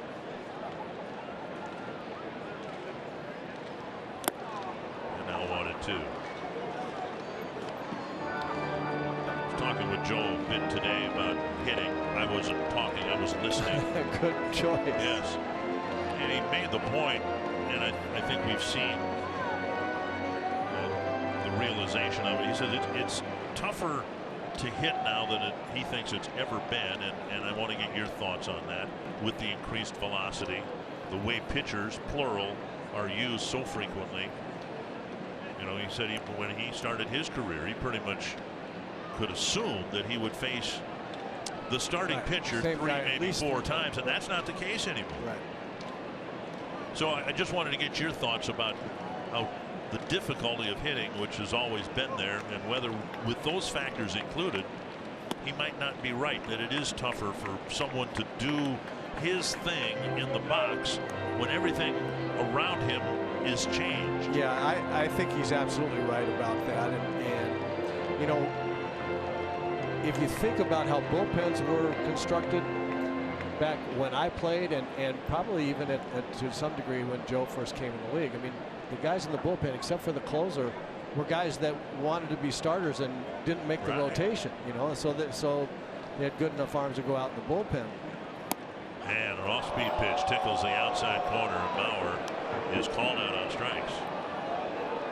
But now you've got starters that have great stuff, and you have specific relievers, as you watch this curveball here just come down into the upper outside reaches of the strike zone. Might have been a strike for a hitter. That you almost never see a hitter swing at that pitch. As soon as you see it, that curveball up there, you just kind of take it and hope it's not called a strike. But now you're seeing pitchers go 5 or 6 innings. Well, just by the nature of the statistic, there's a quality start. Is the pitcher goes 6 innings, gives up 3 runs. That's a quality start now. So staffs are built for starters to go 6, basically. There's a fastball taken for strike 1 by Forsythe. And many guys don't go 6 innings, and now you got some flamethrower coming in the 5th, and then you have somebody else in the 7th, and then you get to the 8th and 9th inning guys, and you're seeing in every game you're seeing 3 pitchers where before you'd see 1 in a closer. Now fastball swung on and missed, 0-2. Then with the shifts and all the data that's being compiled now, I mean, I think Joe has been affected by the way teams shift and play him as much or more than any other player that I've seen, relative to the hits he was getting before when he was winning batting titles, for example. So yeah, it's hard. It's definitely difficult to hit now. 2 strikes to Forsythe. Hesitation, and he gets another fastball past Forsythe. And the Twins trail 4-1 after 5.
is presented by Chevrolet, the #1 selling brand in the Twin Cities.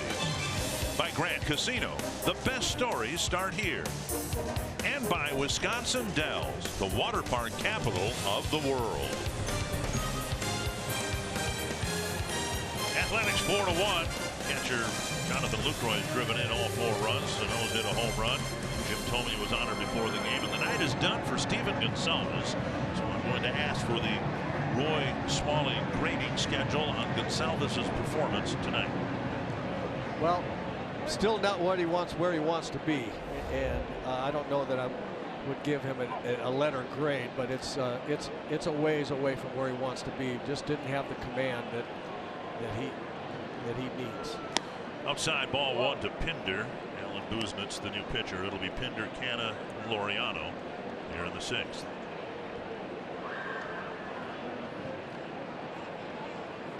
Tapper foul, and it's 1-1. Well, the Twins will, I would guess, run Gonsalves out there at least for a while.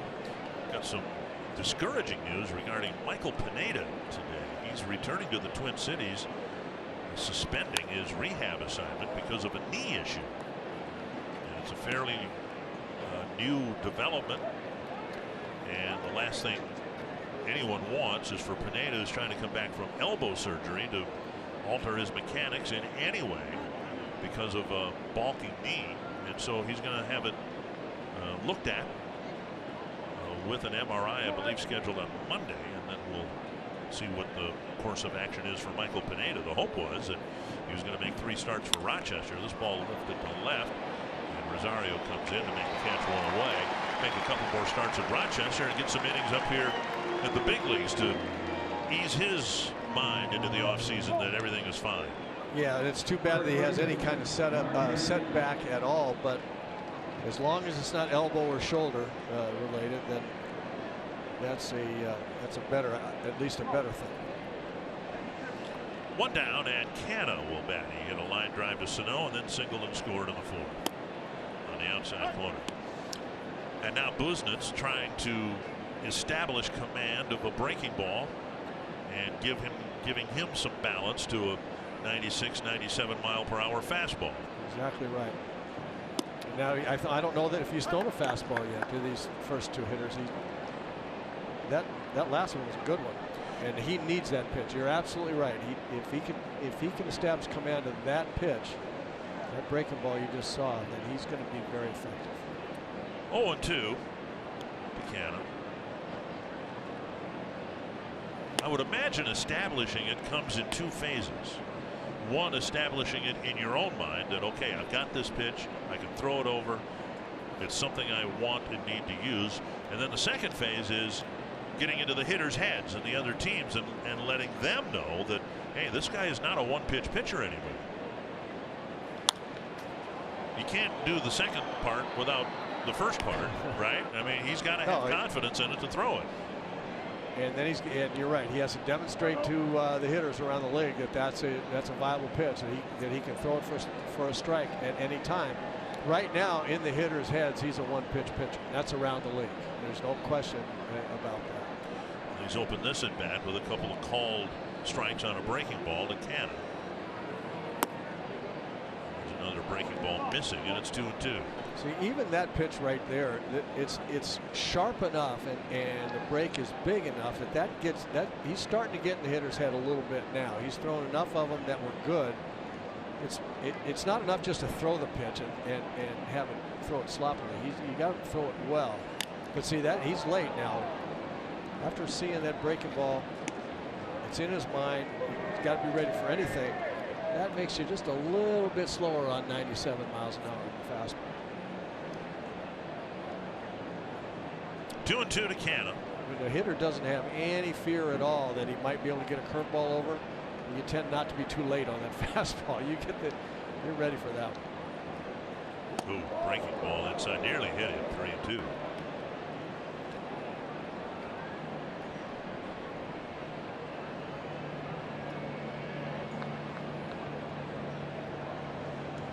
If you just got the 1 pitch, the fastball, these days you can't throw it hard enough. No.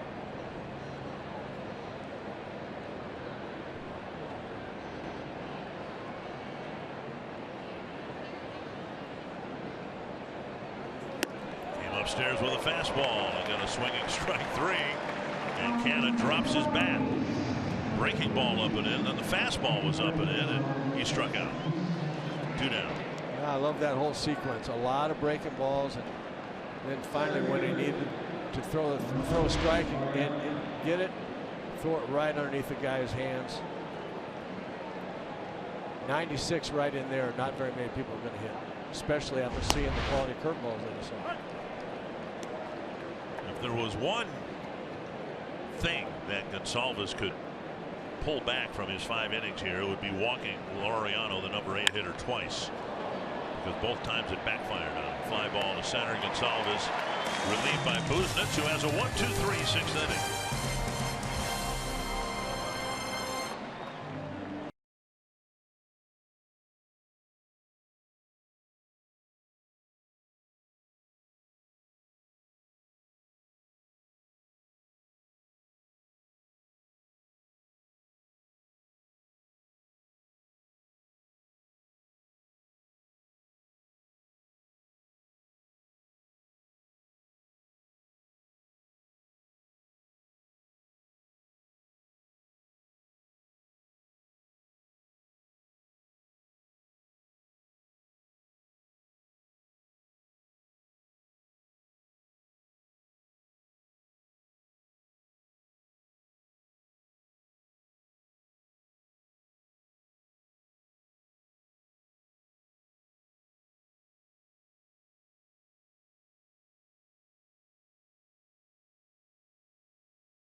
His homer now in 6 straight games, tying a Toronto record.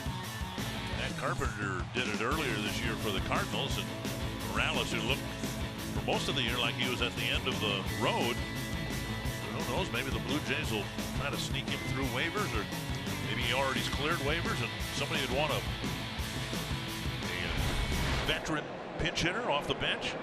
The problem is you might be able to set your roster up that way for the postseason, but now September roster is going to expand. I suppose it can be done now too. I was talking with Paul Molitor about that the other day. Here's Rosario, and he lifts one down the line to left field but foul.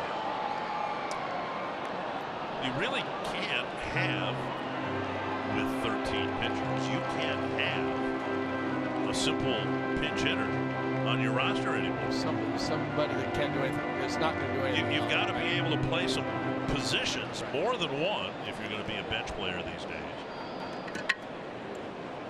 1 strike. Now Randy Bush played some first base. He played some outfield, but he was a DH, PH type of guy, and those guys just don't exist anymore. Not with 12 position players. Randy could go out there and play, though. I mean, he really could. And he did, yeah. He could play the outfield just fine and spell Ken Herbeck at first base and be fine there too. So, yeah. But you're right. Got to be able to play. Pitches up to Rosario, 1-2. Fires is about to fire his 90th pitch. He's pitched well again here. Sano's home run, the only mark on the run column. Now 2-2.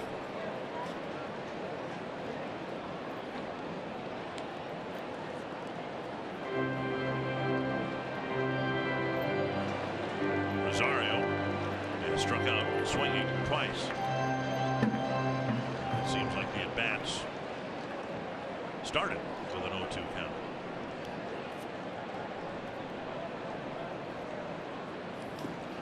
Strike 3 on the breaking ball again. That's the pitch that got him on strikes in the first inning. One down. That'll bring up Polanco. If you're game for a little excitement, head to foxsportsnorth.com. Submit a photo and message for the opportunity to be featured in the Minnesota Lottery Winner's Circle during the broadcast and receive $100 in scratch tickets with the Minnesota Lottery. Every day is game day. Here is Polanco, a fly to right and a ground ball to second.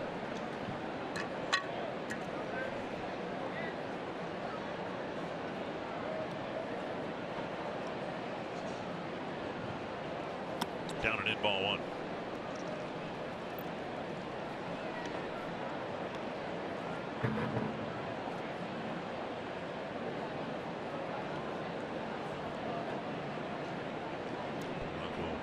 Much better from this side of the plate, at least so far. And now 2-0. Been a little out of kilter here tonight because of my fortune and my fortune cookie, and I told you about that.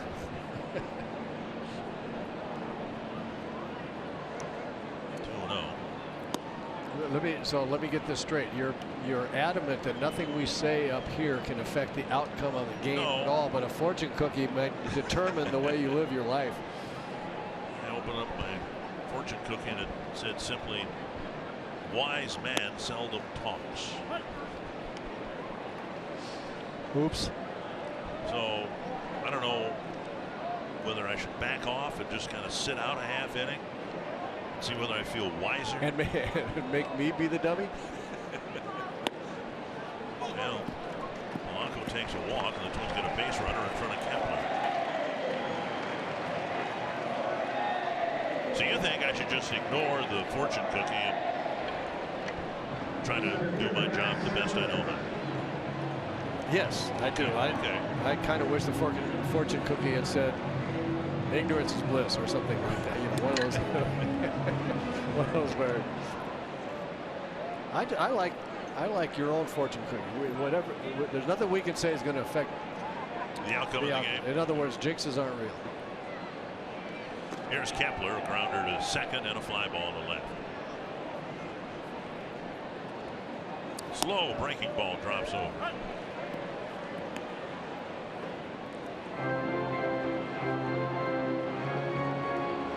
Third time through the order now, and I'm not sure Kepler's seen that pitch before.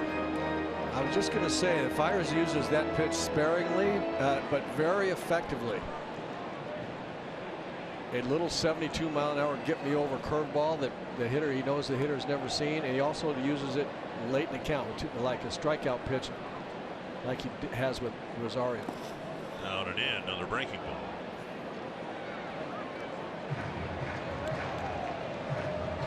Rosario shaking his head a little bit. He's not quite as sharp as we've seen him in the past. Still having good at bats for the most part. Not tonight so much, but just not quite as sharp as we've seen him. I think he's got another streak in him. Yeah, I think it's coming. 1-1 to Kepler.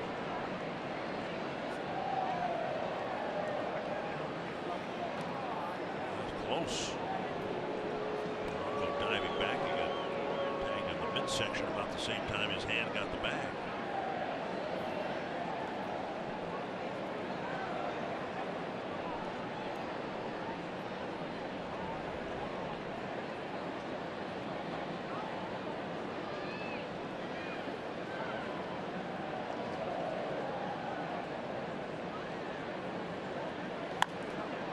Pitch inside. Kepler lifted it foul. Back and out of play.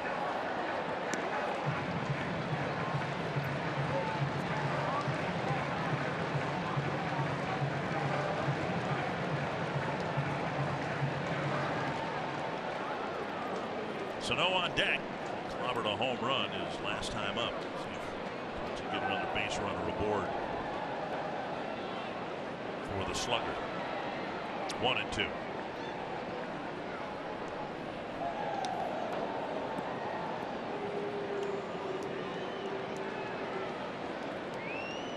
Have had one successful in terms of batter reaching base. One successful plate appearance every inning except the third. They got a walk and 2 singles. Again, that double play off the bat of Astudillo killed the rally.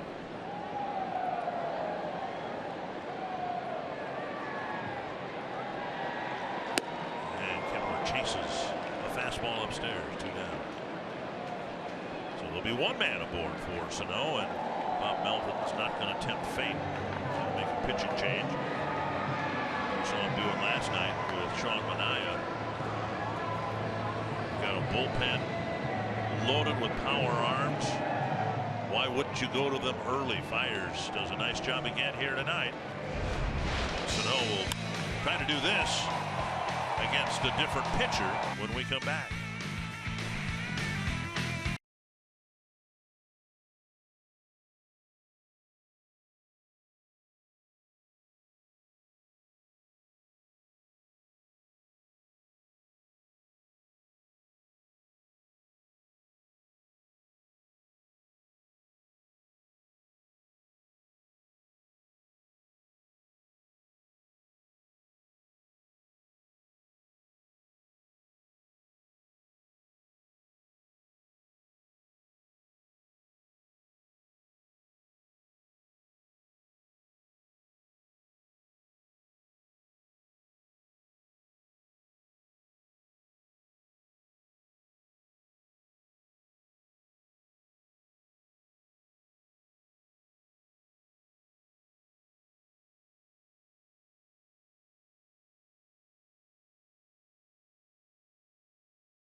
The A's bring in Lou Trevino, who pitched last night.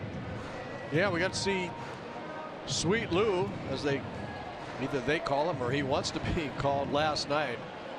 Also has great stuff. You see that 65 strikeouts in 62 innings. Doesn't walk a lot of guys. Doesn't give up a lot of hits. Just another one of those guys out of the bullpen with great stuff. Sano's worked the count in his first 2 at-bats against Fires. Got into a favorable count, but then bounced out his first time. And he takes a fastball low. And he clobbered a Fires fastball into the 3rd deck, his 12th home run of the year. Well, he's going to have to dial it up here a little bit against Trevino relative to the fastballs he saw from Fires.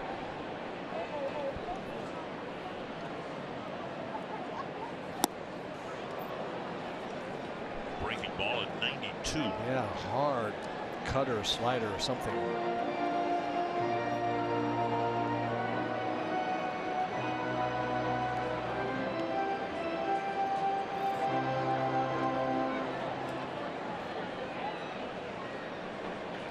One and one.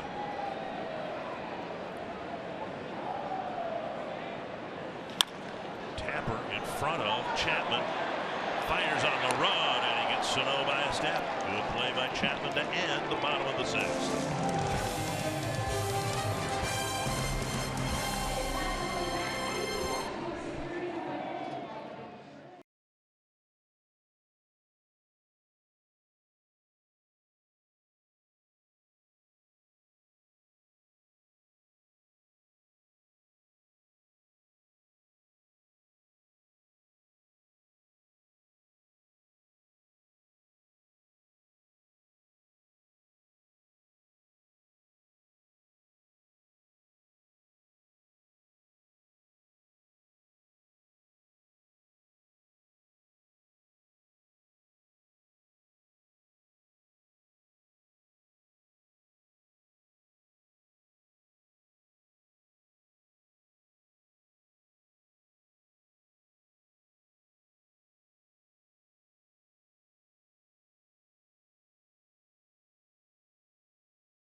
Jonathan Lucroy, a big part of the story of the game for the Oakland A's. A 3-run home run in the 4th inning was his 4th RBI. He's accounted for all of the A's runs.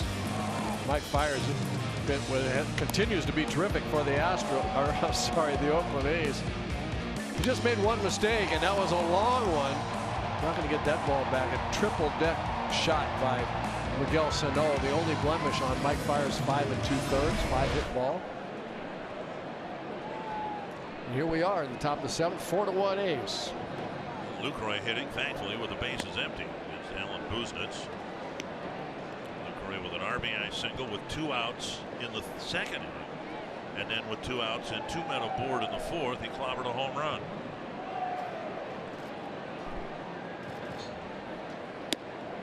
And a strike, 1-1.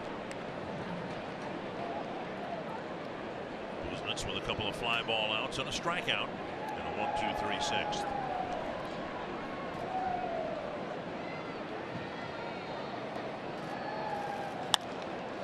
Bauer blocks it, recovers and finds Buznitz. Nice play. Might have hurt Joe a little bit. That smash looked like it might have gotten him in a forearm. But Buznitz right where he needed to be, 1 away. It's been a lot of fun watching Joe Mauer develop as a terrific defensive first baseman after going over there. This is just a reaction play. Nothing you can do. Let the ball hit you, and then hope it's close enough where you pick it up with the bare hand, get yourself under control, and make the easy throw then to first base. All those years of catching and having to be soft with your body to block pitches in the dirt. Sometimes the first baseman needs to do the same thing. Exactly the same thing, and the same thing applies catching balls in the dirt. Being soft with your hands and glove. He after catching all those years, besides the fact he's a great athlete, he has the ability to just know where the hops are going on balls and that throws in the dirt, and he picks them clean just as well as anyone. Tagged to the center. Kepler is there. Buznitz has a quick second out in the 7th. Pretty well hit ball for the second out. Wednesday, September 12th. It's Minnesota Wild Night at Target Field. A limited number of Wild theme night ticket packages are available that include a game ticket and a Twins Wild co-branded stocking cap. Learn more at twinsbaseball.com/wild or call 800-33-TWINS. There's Chapman, a walk and 2 singles. All of that against Gonsalves. Ball 1.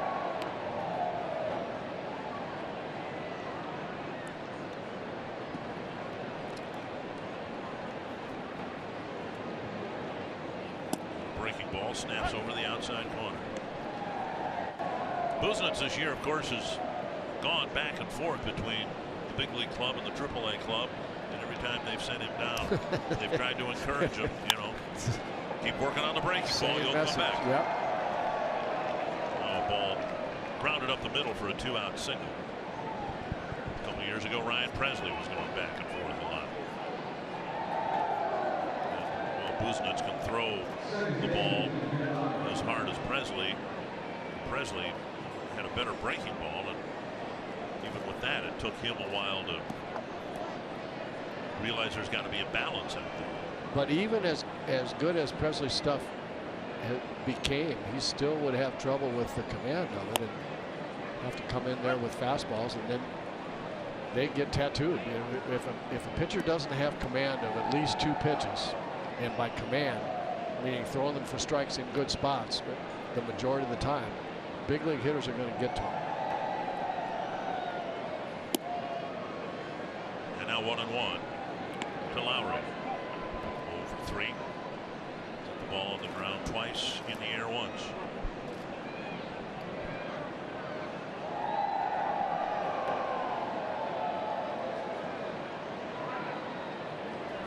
Up and in, 2-1.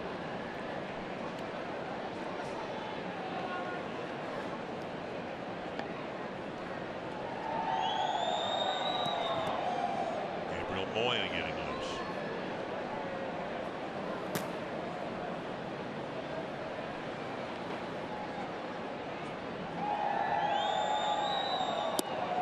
Check swing and a called strike. So throw to first. I was going to say this earlier about Astudillo, who did that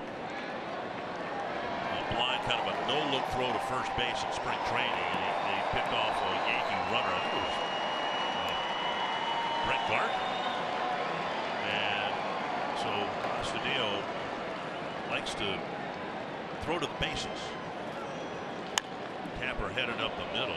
Polanco digs out the second hop, fires on the run. Another good inning for Buznitz. And we go to the home half of the seventh with the A's leading 4-1.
Sports North is presented by Menards. Save big money on all your home improvement needs at Menards.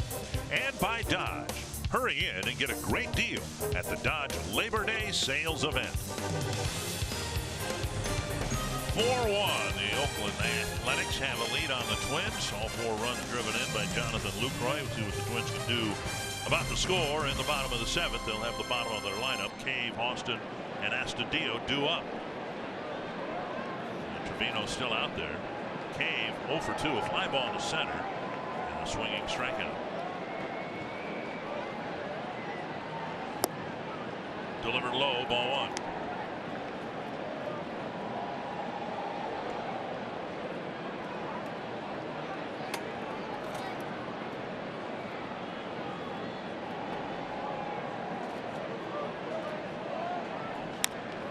Tap foul.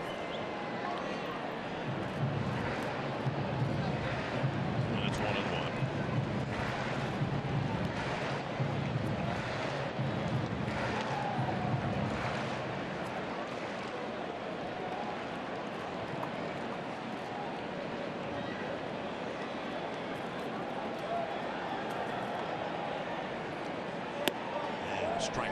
That's 1-2. Twins have just 5 hits. Matt Olson's in at first base for Piano. Hayes announced a few innings ago that they've got a pitching change for tomorrow.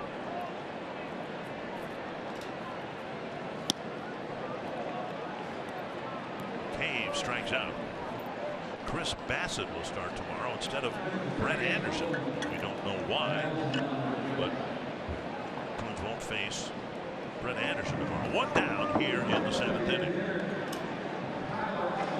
Tyler Austin's hit the ball hard twice on the ground up the middle for a single. And he hit a hooking line drive caught by Semien.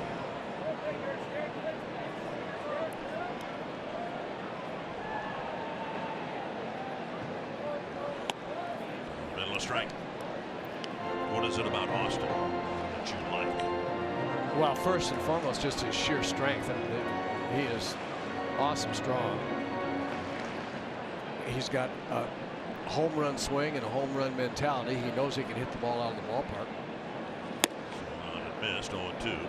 And what's lurking in there is, I talked with James Rowson, the Twins hitting coach, about it, who had him in the minor leagues in the Yankee organization when James was the hitting coach over there. And he said, you know, he has awesome power to right center field.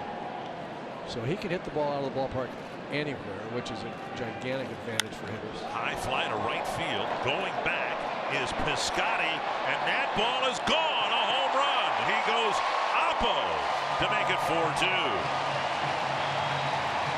Well, there it is. That's exactly what we're talking about.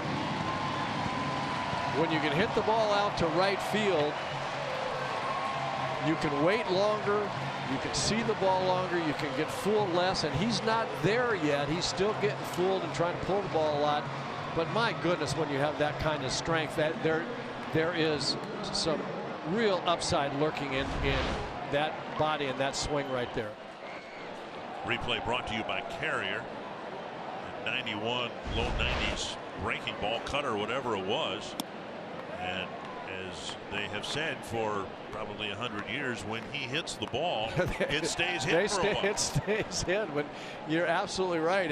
And see, the thing is, for home run hitters, guy that throws 98, he's going to throw the ball by you once in a while, and you're going to try to get out in front of the fastball and swing it balls in the dirt and, you know, get some strikeouts. But when the mistakes show up, if you can hit those, if you can keep your head on straight so that you're hitting every mistake that you see, or the great majority of the mistakes, you're going to be awfully successful because they throw mistakes up there. Every time up, you'll get one ball that you ought to hit. That got Astudillo in the hand. And given the thin status of the Twins catching, let's hope that he is okay. Just walk to first. See if Tony Leo goes out or one of the trainers goes out to check on him. Right above the knob of the bat, yeah, the left hand. That hurts, and it was only about 98.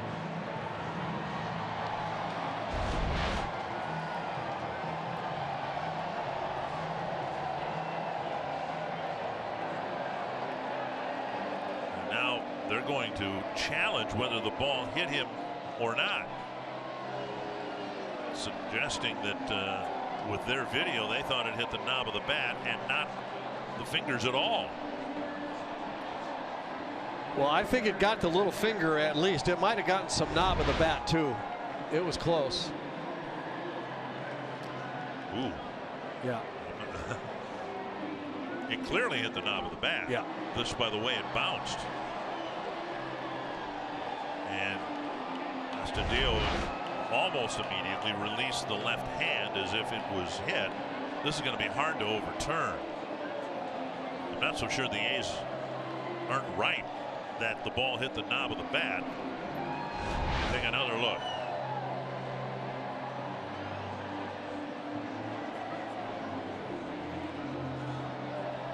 And at least Astudillo. Yeah, I don't know if they can overturn it, but I will tell you this. Fastball comes up there at 98 miles an hour and hits you in the side of the hand. That hurts. And I think it got a piece of him, but I think it got a lot of bat too. And they're going to keep Astudillo at first base. All stands. And so the tying run will come to the plate in Bauer. And the Twins here in the 7th inning have made a little noise with a solo home run. Now the number 9 batter reaches.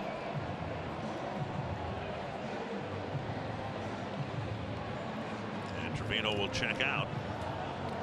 Bauer will bat as the A's continue to run one power arm after another out of the pen.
at first base.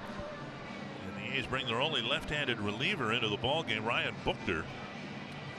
Twins saw him as a member of the Kansas City Royals. He's been at this a long time. This is his 13th year of professional baseball. And now he's the lone lefty reliever on a really good baseball team.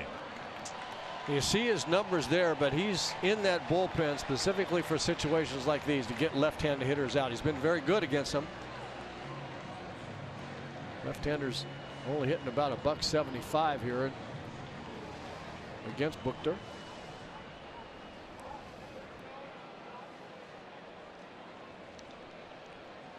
So he's on to get Joe Mauer. And Forsythe would hit next. Twins trying to get this game tied up here. Mauer singled in 3 trips against Mike Fiers. That's an easy strike.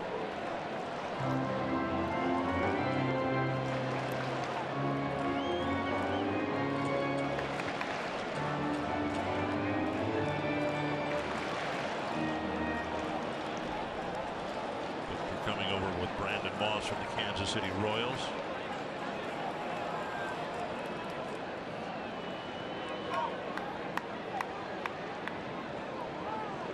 Pitch is high, and it's 1-1. Twins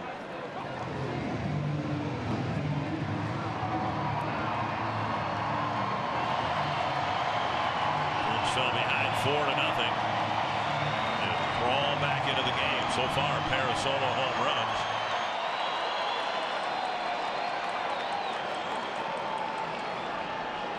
Austin hitting one to right field a few moments ago.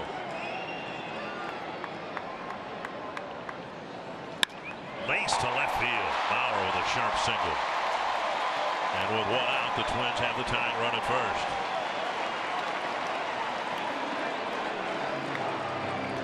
And the parade of relievers continue. Wait till September. Classic Joe, let the ball travel, throw your hands in, line it to left field. Buchter leaves, having failed to get Mauer. A pitching change for the A's with the tying run at first.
Downtown Minneapolis.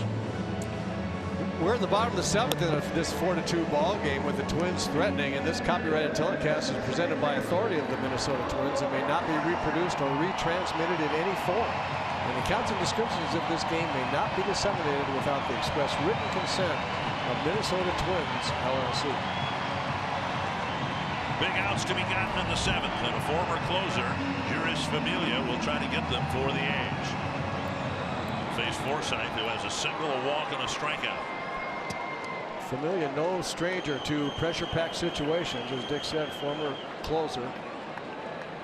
He knows how to pitch in these situations.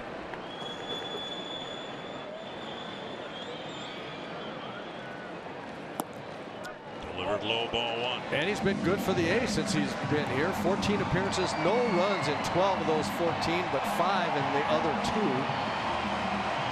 So it's been all or nothing against Familia. Mostly nothing, but he has given up some runs, and he's got some good hitters to get out here.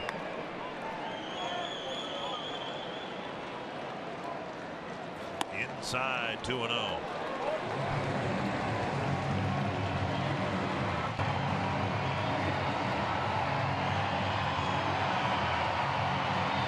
Astudillo hit by a pitch. He's at second.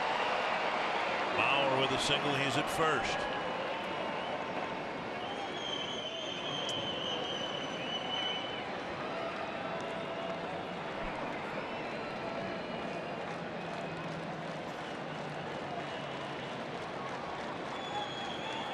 Down the middle of strike.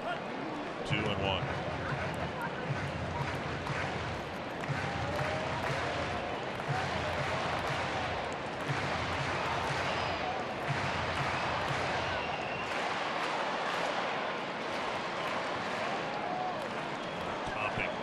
What Oakland's done this year with what Kansas City did a few years ago. 2-1.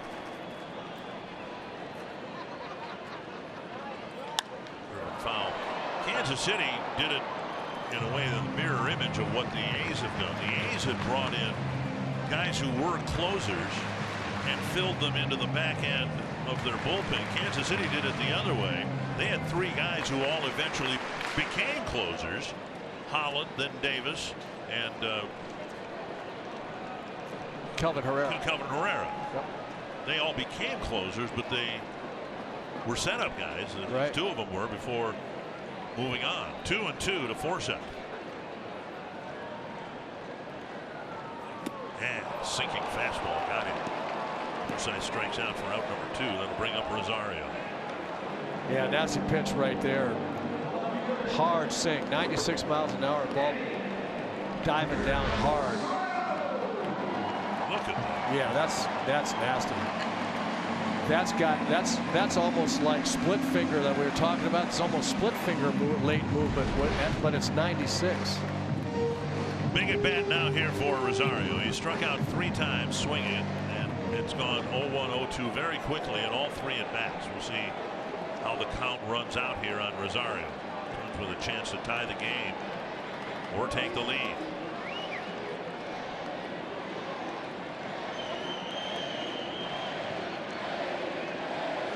Driven to left. Pinder going back to the warning track. Makes the catch right at the wall. Rosario just missed a 3-run home run, and it is 4-2 Oakland.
Let's take a pitching flashback to 1967.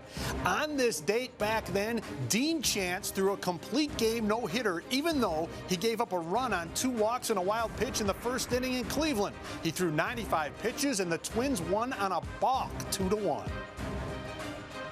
thank you, Jeff. Now, ordinarily, complete game no-hitter would be a redundancy, but it's appropriate in this case because earlier that month, Dean Chance threw a 5-inning no-hitter. And that was later taken off the books as a no-hitter, but it was a novelty nonetheless. You want to know what kind of stuff Dean Chance had? In that game, he walked 5 batters and threw a complete game no-hitter with 95 pitches. You think he wasn't just smoking hot at every other hitter that, other than the 5 he walked? I'm guessing he threw a lot of first pitch strikes. I'm telling you. Yeah. And nasty ones to hit, evidently. Gabriel Moya, nicknamed Little Guardado in honor of the Twins bullpen coach. Both left-handed. Neither with electric fastballs. No. I got a kick out of Moya, though. He said he wants to be, people think he's like Eddie, everyday Eddie, because he's fearless out there. And I hope that's true. I hope he's fearless. I hope he remains fearless after he's been shown a few reasons to be feared, scared. Big pop-up, short center field. And Kepler calls Forsythe off, and there's one out on 1 pitch. So you get Chris Davis on 1 pitch. There's everyday Eddie. And you're right, he did not have eye-popping stuff. He was not overpowering. At times, it didn't even look impressive. And yet he would just keep coming at hitters, throwing strikes, and coming at him, and he became one of the best relievers in the game. There's Piscotty up and away, ball 1.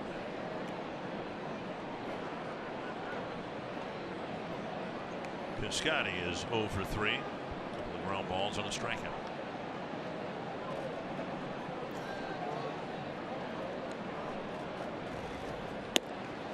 Now outside 2-0.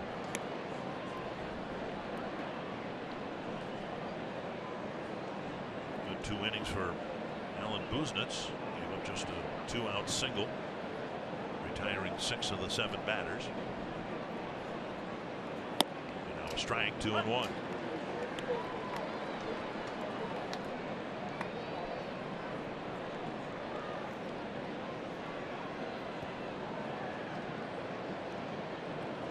And as it is for so many Twins players on the roster right now, it is audition time. And Moya,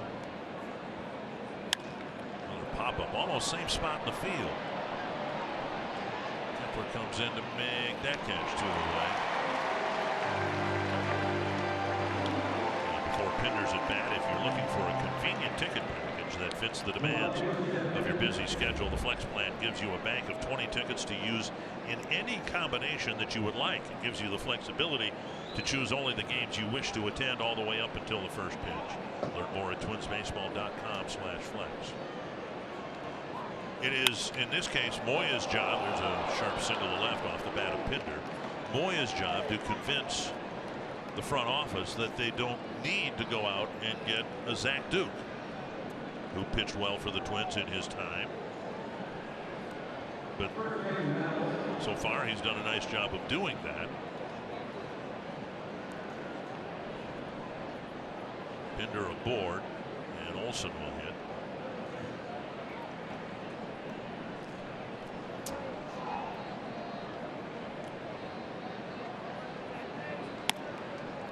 I don't know that there are too many positions on the field that aren't in that situation. And it's not. I mean, audition might be a little bit strong word for some players, but what's going on here really is about 5 or 6 weeks of baseball where almost everybody on the field will show the front office and the manager whether or not they should be considered as part of the solution next year before the front office goes into the winter deciding other players they might go get. 2-0. And where was that pitch? 3-0. After ball two. Moya kind of looked in towards Mike Winters. Let's check this pitch. Yep, low. 3-0.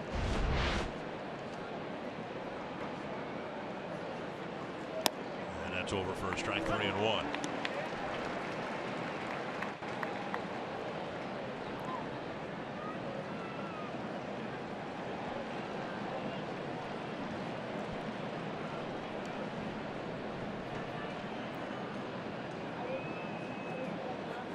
Breaking ball gets a swing, strike two. Last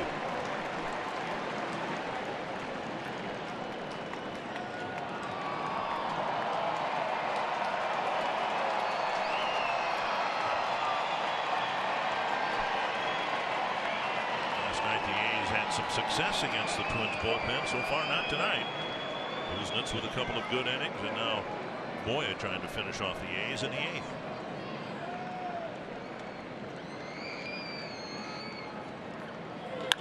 To center. Kepler running and can't make the play. Karem's off the wall. A run will score. Pinder coming in from first, and it's an RBI double for Olson. And the A's once again lead by 3. That ball was smoked. Scalded. Yes, it was.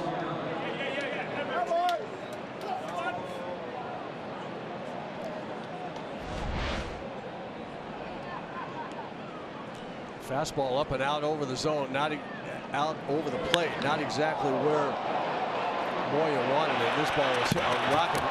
Max Kepler went after the ball like he thought he was going to be able to get it, but that ball just kept traveling. And it seemed to, looking at the replay there, have a little hook to it. If that's at all possible, it kind of looked like it was hooking away from the center fielder. Yeah, you'll get a little hook when the ball is outside and you hit it back to your pull field. You'll get that kind of spin on it a little bit. 1 strike, and now inside a ball.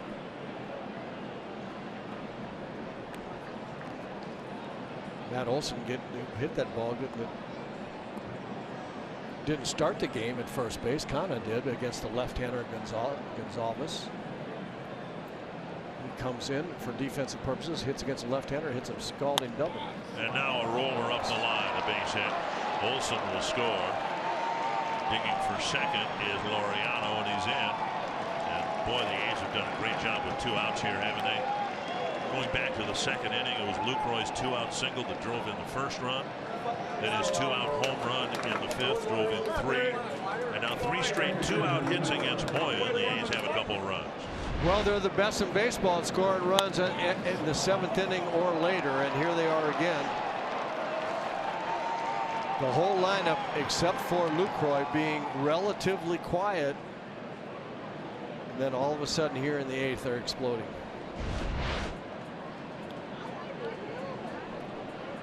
And now Lucroy. Strike 1. Lucroy drove in the first 4 runs. Now Olson and Laureano with doubles have driven in 2 more.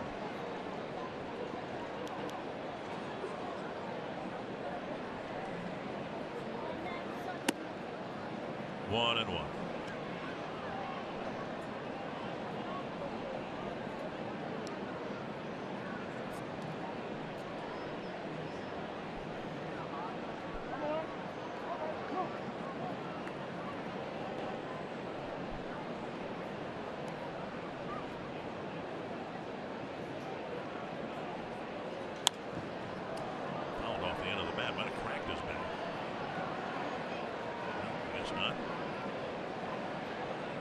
One and 2. First 2 outs came easily for Moya. And he found out what Gonzalez found out. These are pretty good with 2 outs. All 6 runs have been driven in with 2-out hits.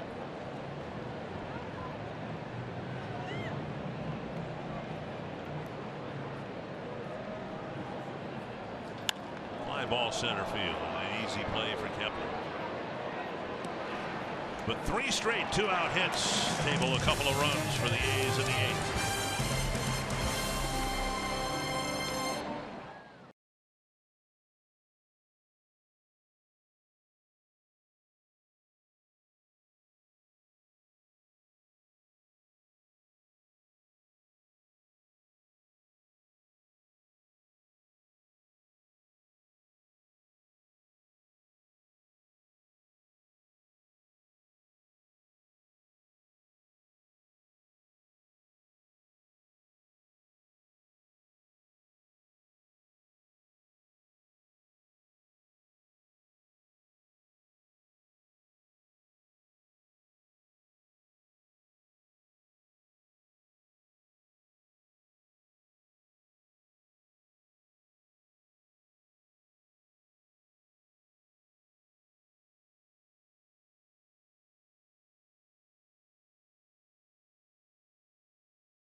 with us right after this game for Twins Live, presented by CenturyLink. Appropriately, a couple of long balls for Tyler Austin and Miguel Sano to channel their inner Jim Thome.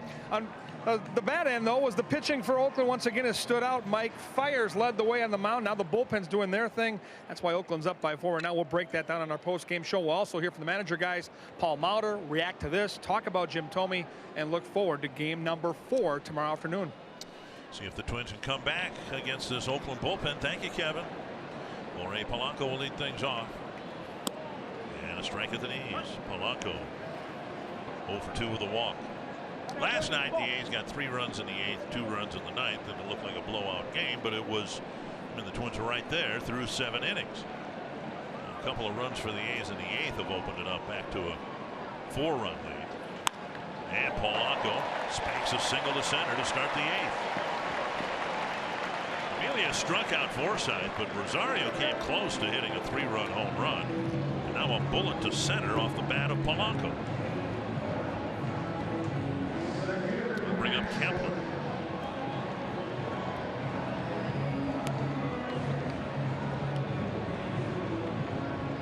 Kepler with a ground ball, a fly ball, and a strikeout.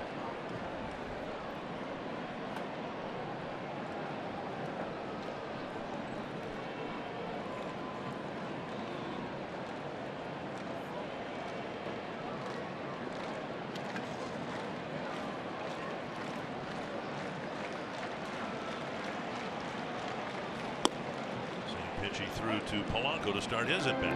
Yep. Good movement. 96, 97. Tough duty in late innings against the A's, both for 2 reasons. They score a lot of runs late in the game and they don't give up any. Again, that's makings of a team that could really be dangerous in Right. October. If they can do that in October against the best teams in the league and beyond.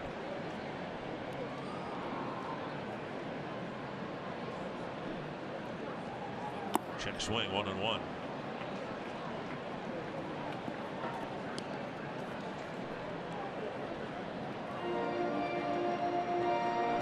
Pretty good take by Kepler right there. Basically a low ball hitter for the most part. Seen a 97-mile-an-hour fastball, then he gets a low sinker. Knee high, starts out knee high. You want to swing at that ball as a low ball hitter, and then the bottom drops out of it.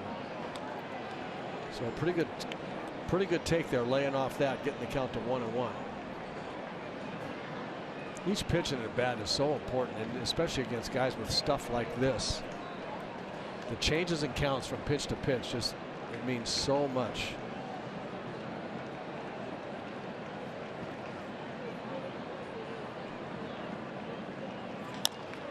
Tap back to the mound. Out at second. And Kepler will beat the relay. Kepler aboard, 1 out. Now tonight's Coors Light refreshing finish, and this pitch ended up in the 3rd deck. That was some finish. Way up there in the 3rd deck, 455 feet away. A monster blast by Miguel Sano, and one of the better swings he's had, obviously, in some time. Sano's bounced out to 3rd twice.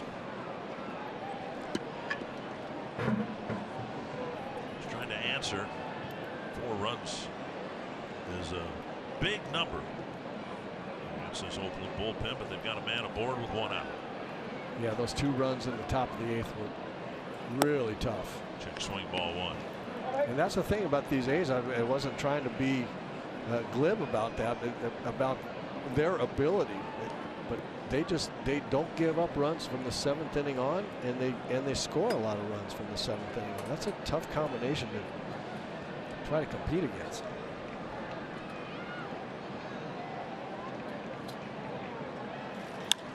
Fly ball, right center field.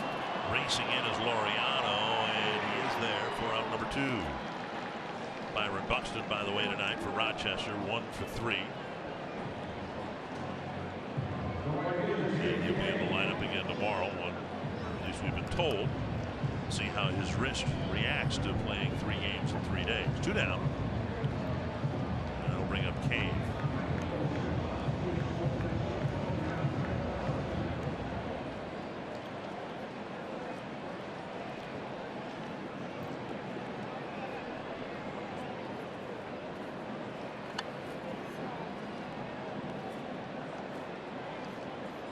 Has struck for 3 hits after the second out. Twins hoping to do something similar here. Cave will be followed by Austin.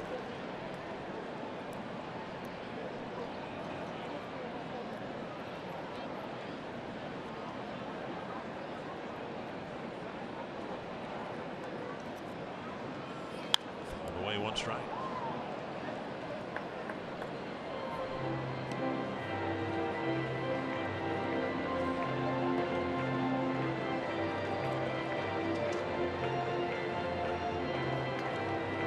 Lurch warming up.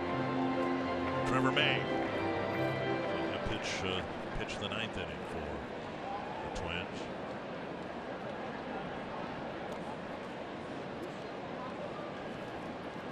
One strike to Cave.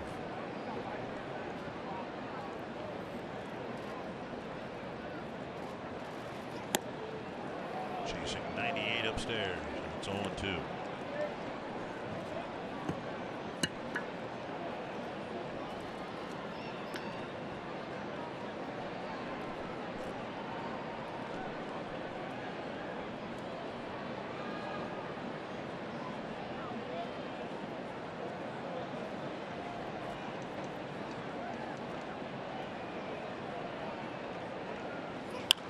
Hit to left, but hit right at Pinder, and we'll go to the 9th with the A's up by 4.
You've got to be a fan of the Addams Family to really appreciate that, but that's his nickname. Ted Cassidy was the actor of the TV show back in the 60s, and that was his signature line. Well, he's got to come in from the bullpen. I can see it now. No walk-in music. Right. When they go to Trevor May, the bullpen door opens, and then all over the PA system. And he comes in. Be fantastic.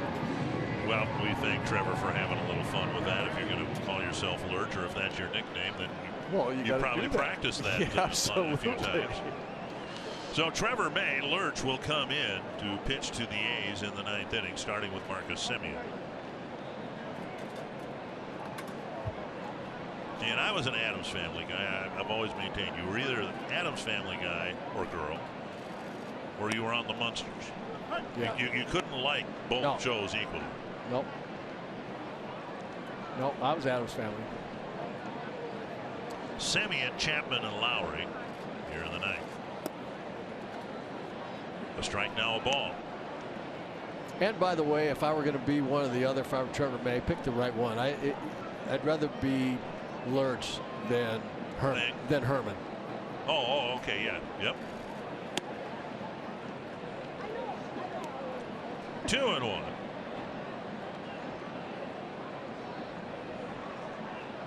done a good job for the most part since coming off the disabled list. I don't know that he's in the same audition spot that, say, Moya is in or Buznitz, because I think the Twins know that if he's healthy, he can be a contributing member of a good bullpen, or perhaps yet a starting pitcher. I'm very encouraged by the way he's come back, as strong as he appears to be. And he thinks that he's throwing 94 consistently, sometimes 95. He thinks there's another mile or two an hour per hour in there. And if he thinks there is, then I'm not going to argue with it. He looks very strong to me, and that's really encouraging.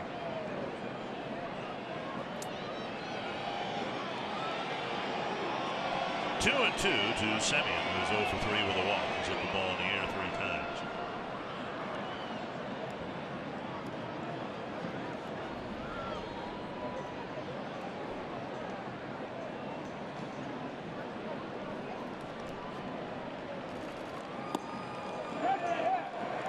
And he went, according to Mike Winters. Semien, hands on hips, disagrees.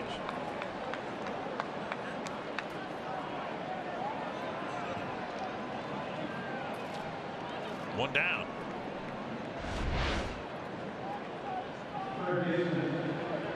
He did go, but I think Semien's plea was ask for some help. Ask for help. Yeah, hitter absolutely hates when there's a check swing and the plate umpire decides, because the umpire down that opposite line has the great view. You might as well just get the perfect view of it. Strike, and it would take what, 1 second? It just doesn't. Yeah, there's no downside to it. 1 strike now to Chapman. A walk followed by 3 singles, and May shaves the outside corner twice. At 95. Trevor thinks there's 96 in there next year, or maybe 97. I'd like the way he's had control of the fastball at 94 and 95. He's throwing breaking balls over. Popped up near the Twins dugout and out of play.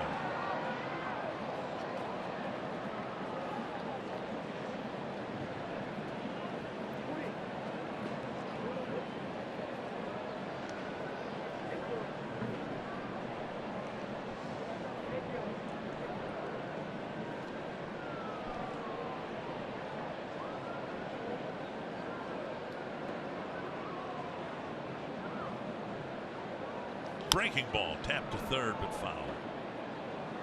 It's a nice 3-pitch mix. You know, he's got the fastball, the changeup, and a good breaking ball. So yeah, you can imagine him as a starting pitcher because he's got a third pitch that he can use. Yes, absolutely. He's a 3-pitch pitcher, no question about it. And it's just so tempting though to have a guy with this kind of power stuff late in the ball game as a reliever. Have to find just about everything there. Guy's got the baseball. He could have stolen his sunglasses while he was leaning over as well. 2 strikes. Twins will need somebody to close next year. Trevor Hildenberger right now getting those opportunities, and he may be the guy next year, but May's got the stuff and the temperament to be a closer. I was just going to say that. I think temperament is another one of the things in his arsenal. I agree with you there. 2 down, a couple of strikeouts here in the 9th, and now Jen Lowry.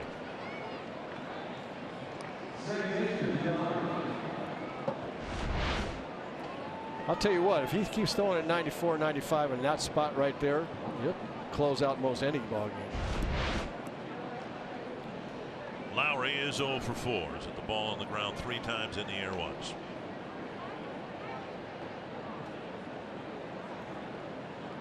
Hayes, of course, interested in catching and passing the Astros. They're leading the Angels 4-0 early on.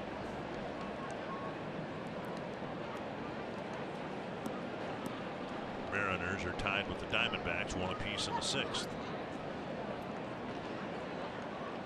1-0 to Jed Lowry. And now 2-0.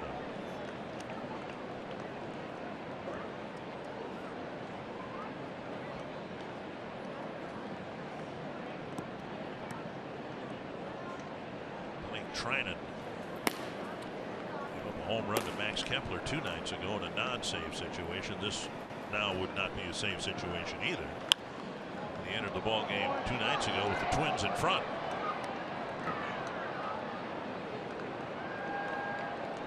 Two and 1 to Lowry.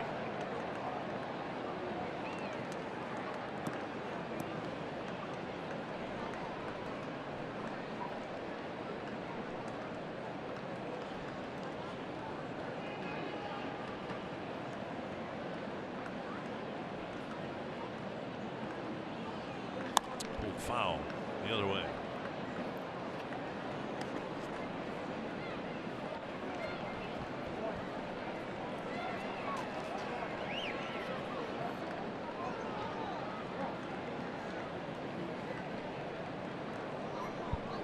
Eighteenth pitch coming up for May. He's got 2 strikeouts already.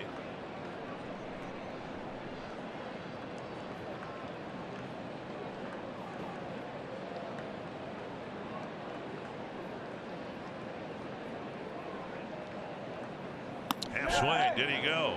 No, says Mike Malinsky, and that's how I think everyone would prefer that work. Yeah, absolutely. Go down there right away. I actually thought that he swung from up here, but Malinsky he has the best view of him for sure.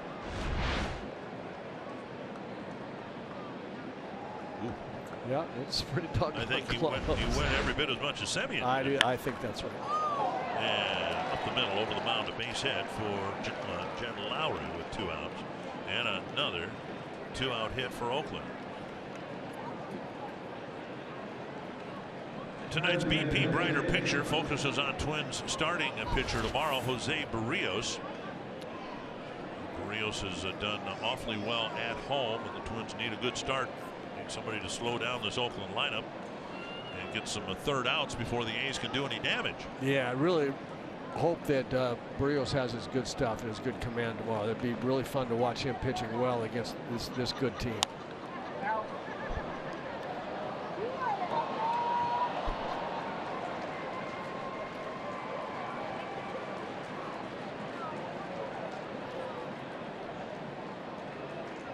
A's have a dozen hits. Only 4 of them have come with fewer than 2 out. 4, as it turned out, meaningless singles.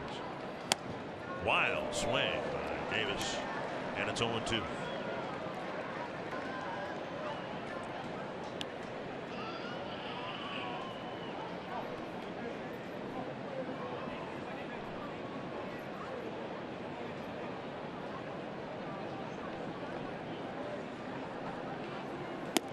Well off the plate, 1-2.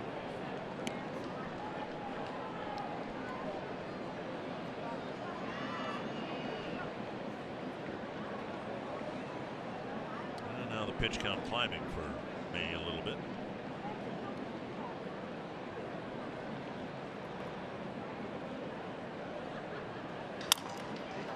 Foul. Might have cracked his bat.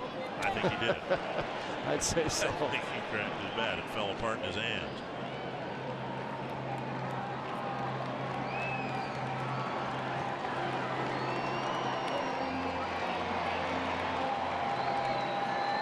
Stand back in the box with a new bat. The same count, 1-2. Kansas City beat Cleveland 7-1. Indians have lost back-to-back ball games. Kluber taking the loss for Cleveland.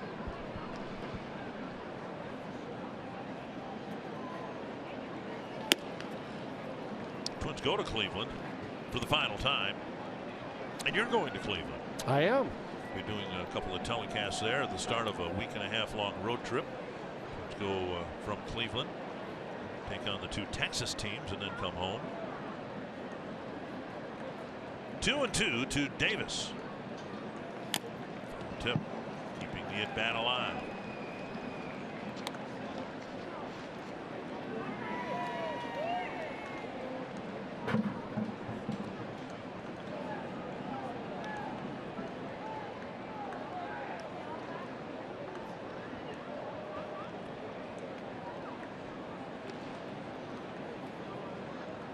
another 2-2. Backhanded by Astudillo. And now with 2 down, Lowry will take off. Davis has struck out, grounded out, hit 2 flyouts. What we've seen throughout this series, especially in this game, is the A's capitalizing after the second out. We'll see what happens here. He got him going up and in, and May ends up striking out the side. We'll see what the Twins can do against Blake Trinan when we come back.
A lot of work for the Twins to do in the bottom of the 9th inning.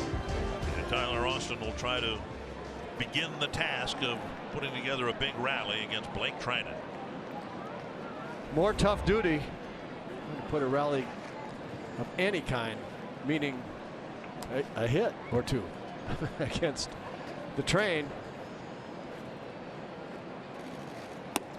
Strike 1. A lot to like from the pitching side.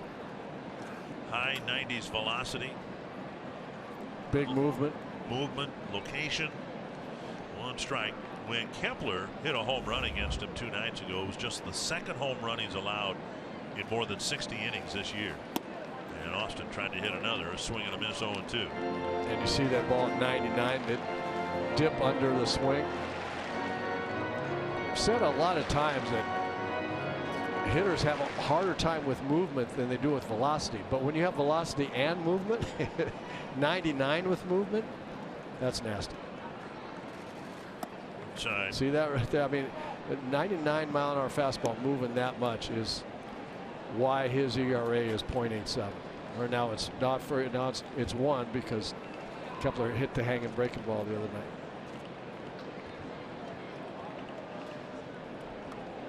Finished the year as the Oakland closer last year.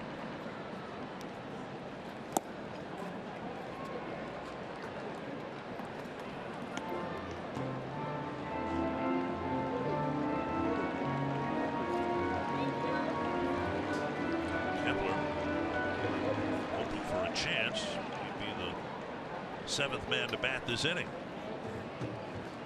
2-2 to Austin. 1 soft hop back to the mound. And 1 down. Tough duty there, as we said, for Tyler Austin, but he's another one of those guys that's It's kind of an audition here the last weeks of the season for next year. So we see Robbie Grossman step into the box to pinch hit for Astudillo, but with the Twins being decidedly left-handed offensively, and unless and until Byron Buxton and Miguel Sano start wearing out left-handed pitching. Tyler Austin is a first baseman replacement for Joe Mauer when Joe would DH or get a day off and do some damage potentially against left-handed pitching. I think he's got a real chance next year. So a big audition for Tyler Austin. 1-0 to Grossman.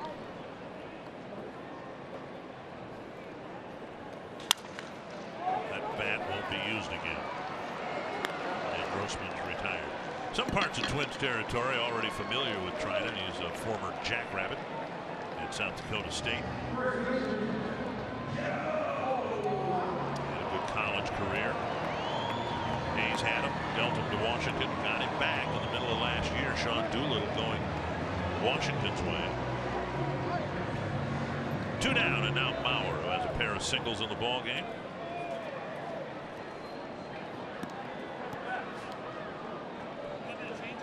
So as I watch Trinan's stuff come up here to the plate, I'm just wondering what Washington didn't see in him. Well, Doolittle, pretty good reliever too. And well, sure he is, and left-handed and all that. I mean, I get that, and you got to give up something to get something. Goodness, this is pretty special stuff.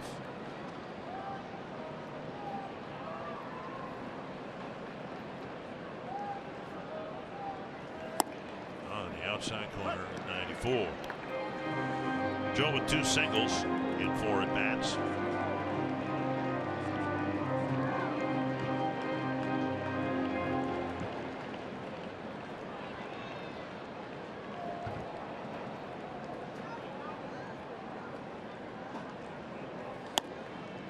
Just off the outside corner.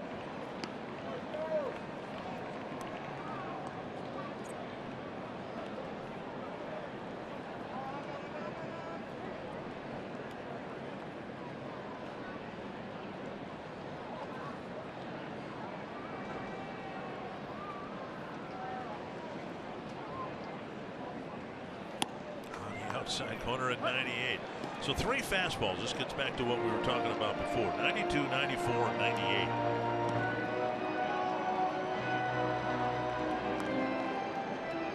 Hard to time something coming at you that fast to begin with, but when it's not the same speed. 1 and 2.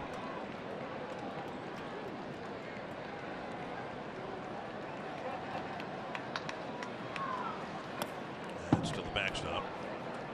Cutter or slider, I guess, 92. Yeah, that was the one he was trying to throw to Kepler that didn't break like that. Stayed spinning in the middle of the plate. Kepler able to get him for a rare home run off of Trinan. But you can see why the ball's going to stay in the park. The ball, fastball at 97, 98, sinking. Hard to elevate something like that.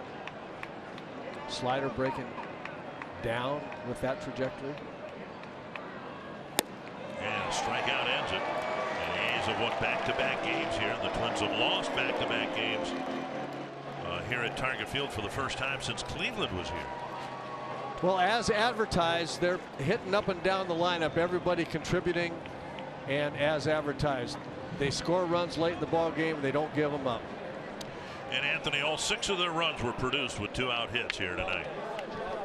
You can see why this team is one of the teams to watch in the American League. They've won the last 2 by a combined score of 13-3.